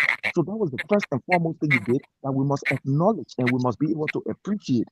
What, with the exception of that, he made so many interventions in the education sector. He had a school going on in Liberia there. You all know in Gibraltar, one of the schools that, helped to contribute immensely towards building the skills of Liberians in Gibraltar. He had a driving school, a computer school, and etc. there that was controlled by one Raffle, and you know that he was all over the place. Building the human resource capacity. So for you to say he did nothing, even during the regime of Madam Ellen Johnson Sirleaf, that is unfair. During the regime of Madam Ellen Johnson Sirleaf, one of the greatest achievements was to work along with the government to ensure that the country is secure. You know that for sure. Serving as president, you know that for sure. His presence down there helped to quiet the country for what we call progressive development. So if you will ignore these things and just look at maybe building skyscraper, then I think it is unfair. But comrade, they're not talking about rebaking the Thank you. right now. Other people give. Thank you very much, Mr. Gilbert. Thank you, Mr. Sheriff. One minute. I can't give you 1 minute. I'll give you 30 seconds, Mr. Sheriff. Okay, 30 seconds to respond to it. I was informed by a Liberian that there was a Liberian, one of the Liberian leaders in Ivory Coast, who were actually working with the refugee. But this individual was also working with the MPFL to destabilize Ivory Coast, working along with refugees. And I didn't know that was true. It is on this platform that I get to know. I'm grateful that Mr. Gayware, has just said that he was working with Taylor, while he was in Ivory Coast and etc. Now I know that particular individual that was being used to destabilize, Ivory Coast, and we're working with other Liberians to destabilize the place. It's now that I get to know, So now that we are on this show, and that's why we are grateful on these shows, that we get to know, people. If you can tell me that since 1990, you are the president of Liberian refugee, and up to now you are still the president, then something is wrong with democracy. Something is wrong with the sense of what we call, working in an environment where leadership is transferable from one person to another person. Unless you want to tell me now you're the only Liberian that is qualified And but again, thank God that we are getting to know Thank you, these things. thank you, Yeah. thank you, thank you, Mr. Sheriff. I will bring you back on, but let me just say something to your response to my question. If there's anything or people like you that support the former president, we are or supporters of CDC supposed to learn from the last elections, is you can tell people what the reality is. That election result tells you that the Liberian people were overwhelmingly dissatisfied with President Weah's performance during his time, during his 6 years. So you cannot tell the Liberian people what they saw President Weah doing, and that narrative is what contributed to the former President Weah losing the elections. And just the simple fact, Mr. Sheriff, that I can repeat a question to you multiple times, and every single time you run away from that question, tells me that the answer for that question is you cannot point to anything in Liberia football-wise that President Weah achieved. We can look at his contemporaries. We can point to academies. What was stopping President Weah from building an academy for football in Liberia? You're going to tell me that because he was disarming people or because of what he was doing in Liberia, doing early administration? Mr. Sheriff, let's be honest with the Liberian people here.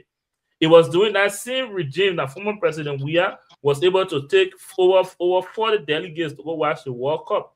Let's not even talk about his dilapidated 9th-street mansion that he renovated to modern standard. That the President Weah was focused on other things. Half of what he spent to go watch the World Cup and see his son play for the United States could have done something for the Liberian national team. But you can't point to that because it does not exist. And the simple fact is, you will run around to all those times that former President Weah helped individuals. And not given the fact that you're talking about it, he's talking about it, his help. People will even question his generosity to not being sincere because he expected something in return. In return, even though collectively Liberian people voted for him, so one would say that he should be appreciative of that.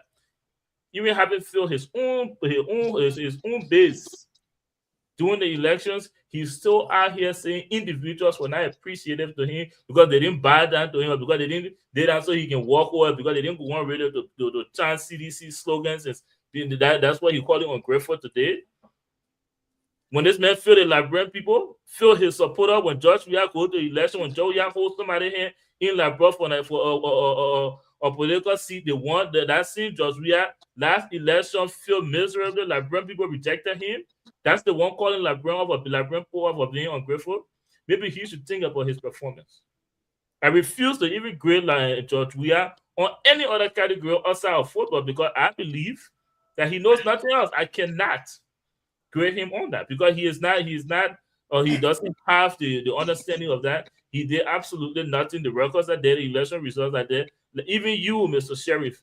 And just lastly, before I go back to Mr. Poda, it was a very common thing like during President Weah regime that it was the people that was talking in your ears, making him to not perform, and you're proving that. We've seen the result of President Weah presidency. We can point to nothing. I can ask the question a million times. He would dance around or every other thing he's done, but will not answer the question because there's nothing there to show.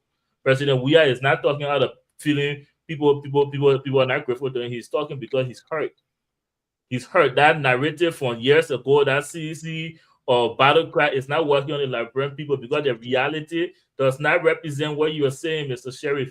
You get real with the Liberian people. The fact of the matter is President Weah has done absolutely nothing for the Liberian people, even though they invested everything. His son off the soil, went on the bigger stage, came back and brought nothing to Liberia, even when his contemporaries are improving football in their own country. Mr. Poda. Well, let's take him, Mr. Gawa. Oh, it's Mr. Boda right now, right? No, we'll take him, Mr. Boda back, yes. Yeah, Derek, thank you for, it's unfortunate that my brother Sharif, I don't know what the CDC, what George Weah had given him, but the reality is there, and we all can see it for ourselves. It's not a hiding secret. I live in Ghana as I spent some time in Ghana as a refugee, and I can't point to anything that George Weah did there that I can't lay my hand on anything they wanted. Maybe I was not there at the time when you did it. Okay? And Joe Wea used to come to Ghana when the Lone started playing at some point in time during the early 90s. I mean in the early 90s when we were in Ghana. And my late friend, we used to call him, what the boy name? I forgot his name. I'm sorry. He used to be a deputy minister of youth and sports. You know, this myth that people carry about Joe Wea, yeah, he did support the Lone Star, but he was reimbursed. On many of these funds that he spent on the Lone Star, Joe Wea was reimbursed. He knows that by the LeBron government. And to keep saying that people are grateful, this and that, you know, it's just mind bargaining to hear from Sharif, a young man like Sharif, with the mind, with what he saw in Labrador, and the amount of suffering that went on in Labrador and still going on in Labrador at this point. For him to still believe that Joe Wea helped the Labrador people, the young people. And I mean, look at the people he brought along with him in government, what they did to their own people. See them. See how many, all of them that came to government through Joe Wea. How many young person Joe Wea raised to change their life in government for the 12 years they spent with him and when he took power. He said he has scholarship. He let down. The scholarship gone because he was using government money. The free education. Where is the Joe Wea Foundation now that we can point to? Saying he left power. The LeBron people are ungrateful. But yet indeed the LeBron people, he took all of the wealth that he got to them when he played football and became millionaire. And he claimed to have been a millionaire. We didn't see that money working until he became president for 6 years. You know. So let us be real, like you said, let us not be, you know, misleading our people. The people are suffering every day. And I hope that they can wake up from their sleep and pick the right to do the right thing. Because Joe Wea don't mean any good for any Liberian. All he wants is to come back and reap again, to regain that political power and to get back wealth. I think if Joe Wea need to go to sleep, we're not going to reward people for being evil to the Liberian people any longer. He knows that. And I'm going to show Sherry that. 2029 come, we'll see. We're not going to talk about 2029, but let's see what Boga will lead up for the next 6 years. And when he leaves, then we can grade him, and then as he grading Joe Wea today. You know.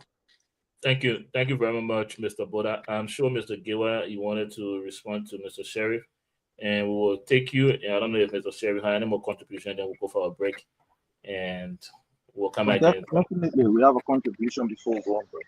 Sure. Okay, so let's hear from Mr. Giwa and then Mr. Sheriff. Oh, Mr. Sheriff, your name sounds like a household name in Liberia, but your character does not represent a sheriff. Number one. What you said here does not represent somebody who I can even recommend. Your utterance worth zero doesn't have negative, but worth zero. Let me tell you, who am I? The situation, our refugee in Liberia, and I just told you I met Ellen Johnson Sirleaf, 1991. She told us, the refugee camp in Dunalley, that she was 57 years old. There was a bastard lady that there, she said, our friend. And we gave privilege to Ellen to stand on the table to talk to us. She did. 1991, I moved to Abidjan at the University of Cote d'Ivoire called Kiev, the Foreign Department. 1993, I met with Ellen Johnson Sirleaf along with Triple Garland Summer to Gulf Hotel, Liberia, to represent Liberian students. She gave us 500 francs, which was equivalent to $100. And she told us to establish organization. There was former Liberian ambassador called B.G. Fremont. He was then there. He said, B.G. Fremont would be my point person to bring all Liberians together. We started doing that. What I want to tell you is that I also represented Liberian refugee that was in Ivory Coast, meaning Abidjan. In that process, we met with Charles Taylor to Cote d'Ivoire. He gave Liberian community money. He gave the money. Moluba, Paul Moluba was the protocol man for Taylor at the time. I received the money, and I gave that money to a pastor called Jacob Klipo. That old man divided the money. That, let me tell you how calm president and good president I am. We moved to America, and we still have the refugee organization going on in America. We cater to people in Ivory Coast, Danale, San Pedro, even Liberia. We're still doing that under my leadership, and that's why we are being functioning. But I have never seen your kind on planet Earth. You're uttering what you said about John Weir. You lie like you indignant. Come on, man. You are a young man. For you to kill yourself, politically, you are nothing, but nothing to Liberian people because they don't need you. Neither John Weir. Thank you. Thank you, Mr. Sheriff. Let's get a response, and then we'll take our last break and come back. We are not surprised at the responses that are coming from individuals who Bueka has failed, and they are now looking for a way to hang on President Weir. These are people that are not talking about what is going on in Liberia relative to the Southern border in Lofa County, where I'm also hailed from. They are not talking about how Liberians have been displayed on their own soil, people who are using that place for their livelihood. I'm not talking about it. I'm talking about President Weir. You are not talking about how the JFK is now a prison center under Joseph Newman Bueka. No, you are not talking about that. You are not talking about the police brutality that is happening in Liberia and how all of our international partners are concerned about how Liberia peace and democracy is degenerating. You are not talking about that, but you choose to talk about President Weir. But we understand that these things will always happen because when individuals who believe in a particular system, the system has failed them, and they cannot talk anything about that system, they look for what we call an escape route. So maybe the name of His Excellency President Dr. George Manneh Weir has become an escape route, but we will not allow people to use it in a negative manner. If you want to use it in a way that it will be used to uplift, to show, and to, encourage other people, but not in this manner that it is being used. What is at stake here is Liberians, especially like, our brother Boda and Mr. Dewa that support the rescue mission, that today the rescue mission is feeling that internationally they have, they've been blackballed and absolutely doing nothing on all of the promises that Joseph Newman Bueka has made, and the Liberian people are suffering. They're not talking about it. But you talking about President Weir, a man who has achieved politically that today Liberians are not crying that President Weir come out, even in the office of Joseph Newman Bueka, that there are people who work with Bueka and today are saying that Bueka has failed the Liberian people. Don't believe me. You listening to Al Mohammed Soare, his interview, an ambassador who told us on OKFM that Joseph Newman Bueka has failed the people in reconciliation. No, is that what I'm saying? No. Let's listen to the former LDA boss who said that this government has failed on the issue of fighting drugs. That is not me. I'm not a government official. No, don't even believe me. Let's go to the former CSA boss, the former CSA director, who told us that CSA are now paying money to the coffers of Joseph Newman Bueka instead of contributing towards the budget. Don't believe me. Believe these people. So you see, I can understand when people are looking at President Weir as an escape route in order not to hold their government responsible for the failure and for the consistent gross human rights abuses. These are things that are very cogent. Instead of somebody to come here and say, oh, President, we are talking about Joseph Newman Bueka, how ungrateful he is. Who don't know that Mr. Bueka is ungrateful? Even a former boss of 12 years, Madam Ellen Johnson Sirleaf, she herself said it, that Joseph Newman Bueka is an ungrateful man, that this man tried to only take the glory, and at the end of the day, the challenges, he ran away and put the blame on her head. So everybody know how ungrateful Mr. Bueka is. So that's what people will do. People will always escape. The real issue, they were not talking. The real issue here is our people suffering no job after Joseph Newman Bueka promised us. The real issue here is, according to Joseph Newman Bueka, they're bringing 285 yellow machines. Where are those 285 yellow machines? Thank you, Mr. Sheriff. The 70,000 jobs that he talked about. Where are the 70,000 jobs? So let's be serious. Let's be serious. Let's look at the issue and now let's try to sugarcoat or to scapegoat. We'll not allow people to run away from that responsibility. We'll hold you responsible because you brought this calamity upon us. And that is the cogent issue we discuss. Thank you. Thank you very much, Mr. Sheriff. And thank you guys so much for your contribution today. Let's take our final break. When we come back, we'll give you guys the opportunity to close on the show. We'll see you after the break. Did you know 1 in 4 patients who take opioids long-term become addicted? Opioids are strong pain medications like oxycodone, hydrocodone, or morphine. They can help with pain, but they can also lead to addiction and overdose. Take the medication only the way your doctor tells you to take it. And never share them with your family, friends, or neighbors. Know the risks. Stay safe. This message is brought to you by the Multicultural Community Family Services in partnership with LRTN. Attention all organizations, NGOs, and social clubs in and out of Liberia. Are you tired of relying solely on social media to run your operations? An effective web platform is your most important marketing tool, and that's where Tiamat.com comes in. Hello, my Liberian people. My name is Sophia, and I want you to consider this. 53% of consumers do online research about an organization before talking to someone from that institution. That means not having a website could be costing you opportunities. Step up your game and establish a professional online presence. Introducing our web platform designed specifically for 501c organizations, small businesses, and political organizations, social clubs, etc.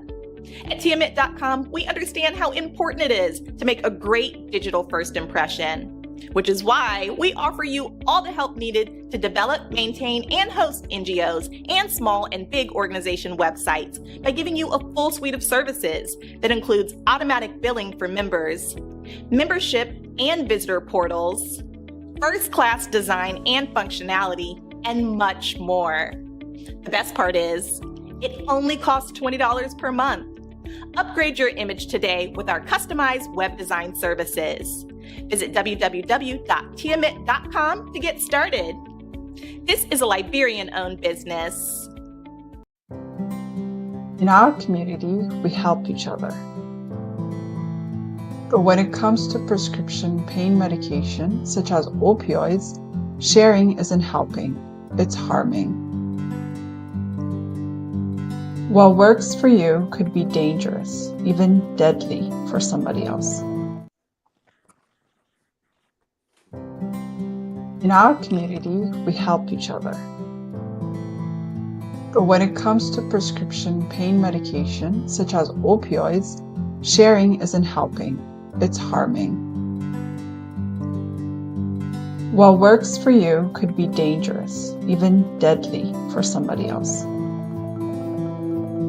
Don't share your opioids. Instead, help by guiding your family, friends, and neighbors to a doctor. Real help saves lives. This message is brought to you by the Multicultural Community Family Services in partnership with LRTN.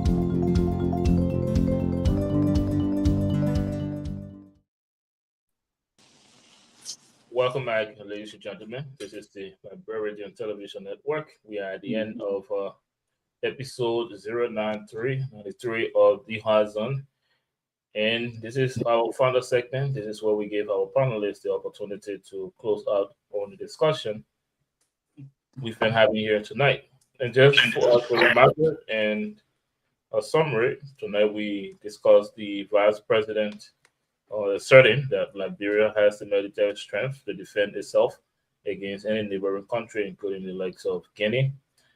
And Councillor Tiawan Gongjo criticizing the vice president's statement. And also we'll have our panelists, as you've been listening, give you their opinion and position on the vice president's statement. And also we talked about former President George Manuel Weah's statement he made at the recent opening ceremony of the King's FM radio or broadcasting system in Liberia. So now it is time that we give our panelists the opportunity to give you their closing on this segment or on this episode of the Hard Zone. I'd like to start with you, Mr. Gayway, and then we will take Mr. Sheriff and then Mr. Boda. Mr. Gayway, talk to us. Well, to begin with, excuse me, Darren, are we going to go like the vice president to analyze the what you mean? You can just give us your closing. You don't have to. Oh, okay. Do your closing on the show today. Yes. Yeah, well, thank you so much, my fellow Liberians. It was a great opportunity for all of us to discuss what are now issues in Liberia. Let's look at the vice president. I think the vice president, from my own understanding, defending nation, country, even if your hand, your bullet, whatsoever, the might that you have cannot reach, your words should not be kept away. So the vice president was right to say that Liberia is killed to defend herself against any foreign aggression or provocation at the border. So that's why our country are for. Let me say this. We have constitution, and our constitution is a blueprint of our reaction, of our action. Now, Mano River Union, Air Corps, these are chapters. These are organizations. They operate on the chapter, not constitution. So having sovereignty and constitution, we are above even United Nations. So any president, be it President Boakai, any decision they make to defend Liberia was the best, it was the best interest of Liberian people, safety, life, and property. And moreover, President Weah, I would describe him as decadent.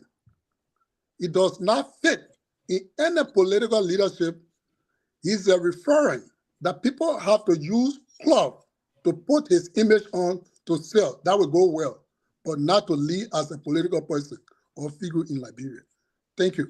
And moreover, my dear Sheriff, you are in the deep river that you cannot dive to reach to the bottom. You're floating miserably. Thank you. Thank you very much, Mr. Gilwer, again, for your contribution here today. Now let's hear Mr. Sheriff. I understand. Mr. Sheriff and then Mr. Boda. Go ahead. Yes, sir. It is difficult to defend a reckless, a very unorthodox, and a very, very dictatorial regime. It is very difficult. So you find people in an imbalanced position. The statement of the vice president was one of the most reckless statements that endangered the lives of Liberians in Africa and in Guinea and even around the world. For the vice president to use such a platform to say that there are people in Liberia who are trained and can be able to destabilize, yes, 3% can destabilize the entire Guinea. That is concerning. That is concerning. That is something that all of us should look at. Who are those people that he talked about? According to him, these people are trained. Who are these people that we talk about? So it means that the Unity Party is now training how you call mercenaries. Is that what you are telling us? Because if you say these are partisans, so these are mercenaries that you are telling us. Because if they are brave enough that 3% can capture a state in Guinea, then it means that the Unity Party is training mercenaries. So thank you for uttering that. But again, it is not surprising when I listen to people who support Joseph Newman Boyka and the way he is feeling that they cannot come back to apologize to the Liberian people. But now I will expect, our brothers on this platform who I respect them, I respect their opinion. They are some of the brightest and, good Liberians. We are not going to take that away from them. But I expect these people to come on now and begin to apologize to Liberians for the failure of Joseph Newman Boyka. Now, our people were massacred in King George. What happened to that? Was there anybody that was held responsible under this particular regime? No. Let us look at the number of police brutality that is going on under the watch of Joseph Newman Boyka, and nothing is being done. Nobody is being brought to justice. Let us look at the gross human rights abuses that is happening even right under the nose of the president. You know of the arson attack that went on. As I speak to you today, there are Liberians who are languaging behind bar that have not gone to court and have come down with any, or the court have come down with any verdict on them. But today, because Joseph Newman Brecker want for somebody to be at fault, these people are behind bars against every international best practices as far as human rights, is concerned. But these people are not talking about that. They are not talking about the jobs of Liberians. Let us look in Liberia what is happening today. Today, it is a living fact that almost in every, how you call, 9 out of every 10 Liberians are jobless. 9 out of every 10 Liberians cannot even afford to cater to the basic need of their family. Putting food on the family table is not even there. Today, we are seeing a nation that even our international partners are complaining of. Just yesterday, we had people from the peace building, initiative of the United Nations meeting with His Excellency President Dr. George Manneh Weah. The international community is concerned about the deteriorating state of our democracy and our peace. The way and manner in which Mr. Brecker have consistently disrespected the rule of law, the Supreme Court. It is a concern to all Liberians and to our international partners. And that's why we want to use this platform, my brother Derek, and to all of us here. We want to use this platform to call on our international partners, to call on the United States of America, that it is about time that the United States of America intervene in what is happening in Liberia. Because in Liberia, we are no longer enjoying the peace that the United States and other countries spend their life and their money, taxpayer money behind. Today, we are seeing a Liberia where people have been, blackballed because of their political affiliation. Look at today what happened in Nimba. Today, the vice president is using few individuals in Nimba, giving them money to be able to harm Yeke because he has a different opinion. Let's look at what happened to how you call this man, the senator, Amara Kone, who only because he has a different opinion about how things are and is voicing it out. Today, members of the Unity Party are hunting him to take him down. How can we have a system where people cannot express themselves? Take for an example, my brother Derek, you have given us an opportunity. My brother, the senior brother, Mr. Gaywell, do not agree with me. None of these people agree with me, but they respect my right to be able to disagree with them. They respect my right. Yes, we are from a different political, spectrum of a different political, background, but they respect me today and they can listen to me to express my opinion. But these things are not happening in Liberia. When you condemn the government, the next day they're running behind you. They want to close down radio station. They want to use their powers and political powers to see how best they can squeeze people in a corner. Is this the kind of democracy that His Excellency President Dr. George Manneh Weah left? No. I will give you the last example before I turn over the floor. The U.S. Ambassador McCarthy to Liberia, before he could leave, he praises the government of His Excellency President Dr. George Manneh Weah and said that Liberia democracy was enviable because they have seen all of the ingredients that is supposed to be in it. Today, is that what we are saying? Go to the report of 2025, the MCC report.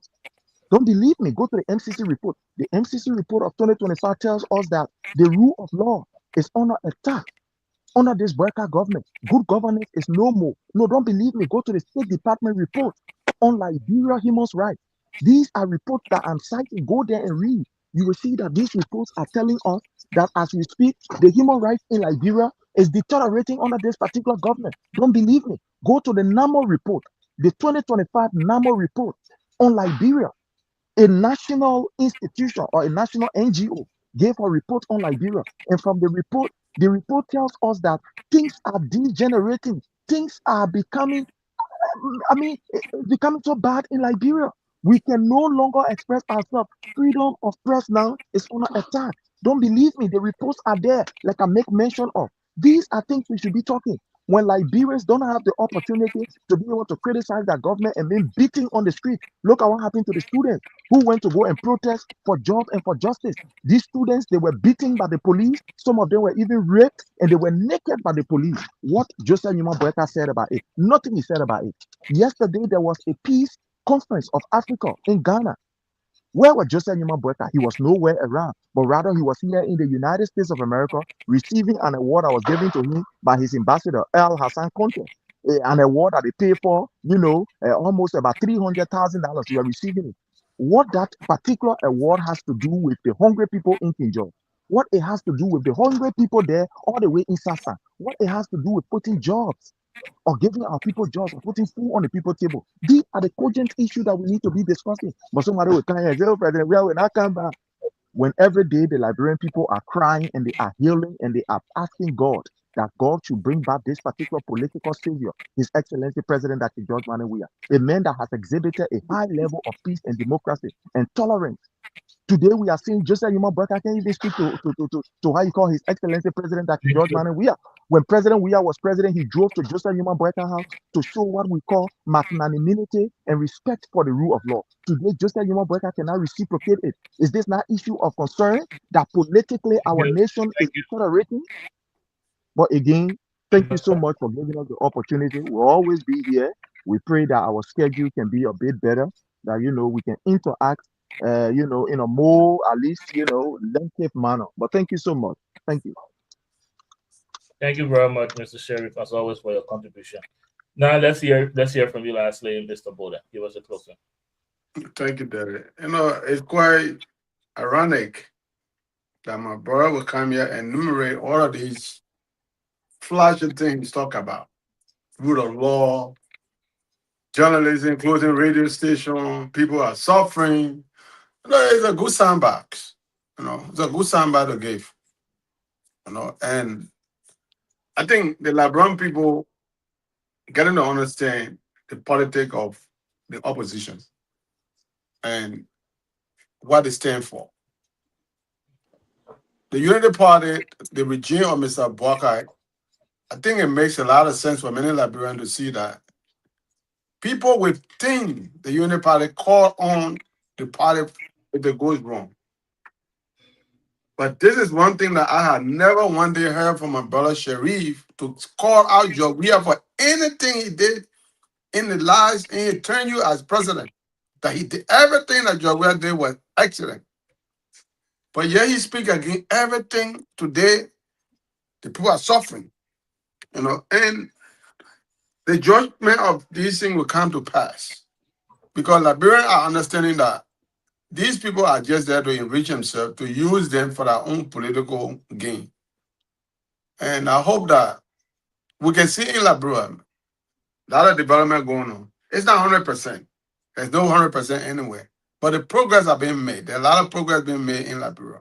Yes, job, it's not going to come overnight. I think I see that on the program. People were excited that Boakai coming is going to provide jobs. No, I think if you go back to our record here, I made some of those statements.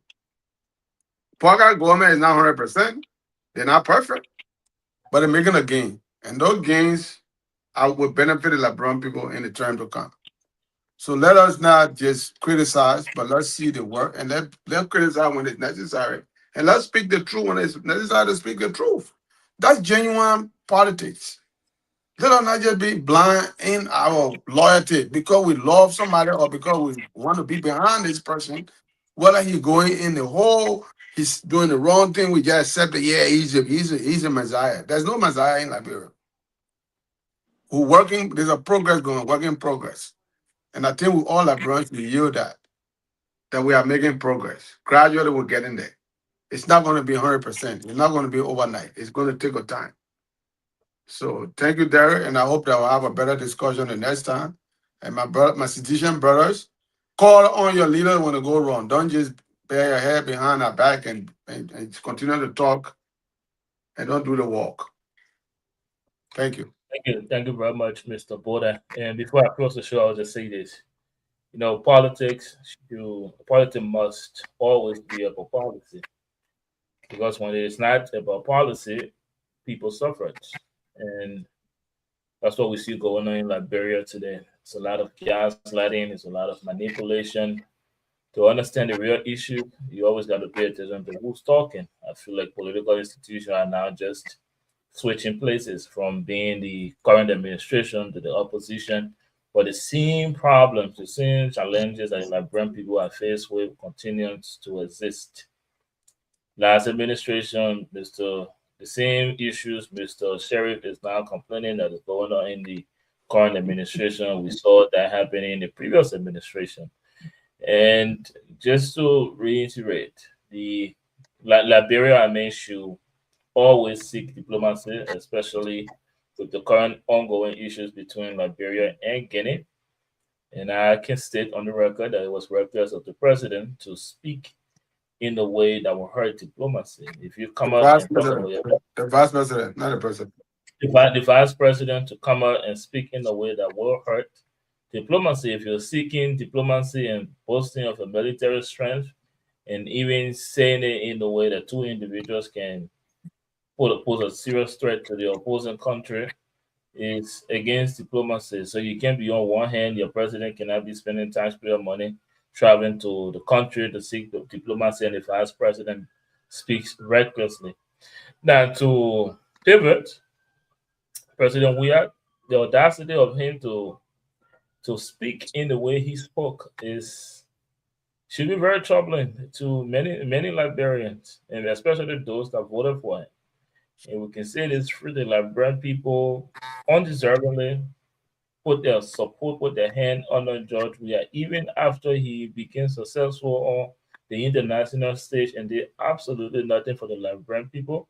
They're still giving the highest seat in the republic. He should be the most appreciated person. And again, Mr. Sheriff cannot point to anything, cannot give a list. Instead, will deviate as much as he can. So let's talk about what's happening today. But guess what? What happened today happened yesterday. So how about we talk about what the former president said? And because he cannot say that, and many sedition cannot point to that, matter of fact, the very election results is a testament to the people's dissatisfaction on the former president's performance. He should go back to his team. They should try to re-strategize, and I gave a very simple strategy. Be honest with the Liberian people. Come apologize that you failed them during your terms, and you can make things better for that. And the message goes to both sides. Let it be about the Liberian people. Let it be about policy. Stop the gaslighting. Stop the manipulation. But it's been a very enticing show here today. We will be back here next week, 6 p.m. Same time, same network. My name is Derek Yale. Thank you there, Mr. Sheriff, Mr. Gateway, Mr. Martin Boda. Until next time, I'd like to wish you guys a pleasant good night.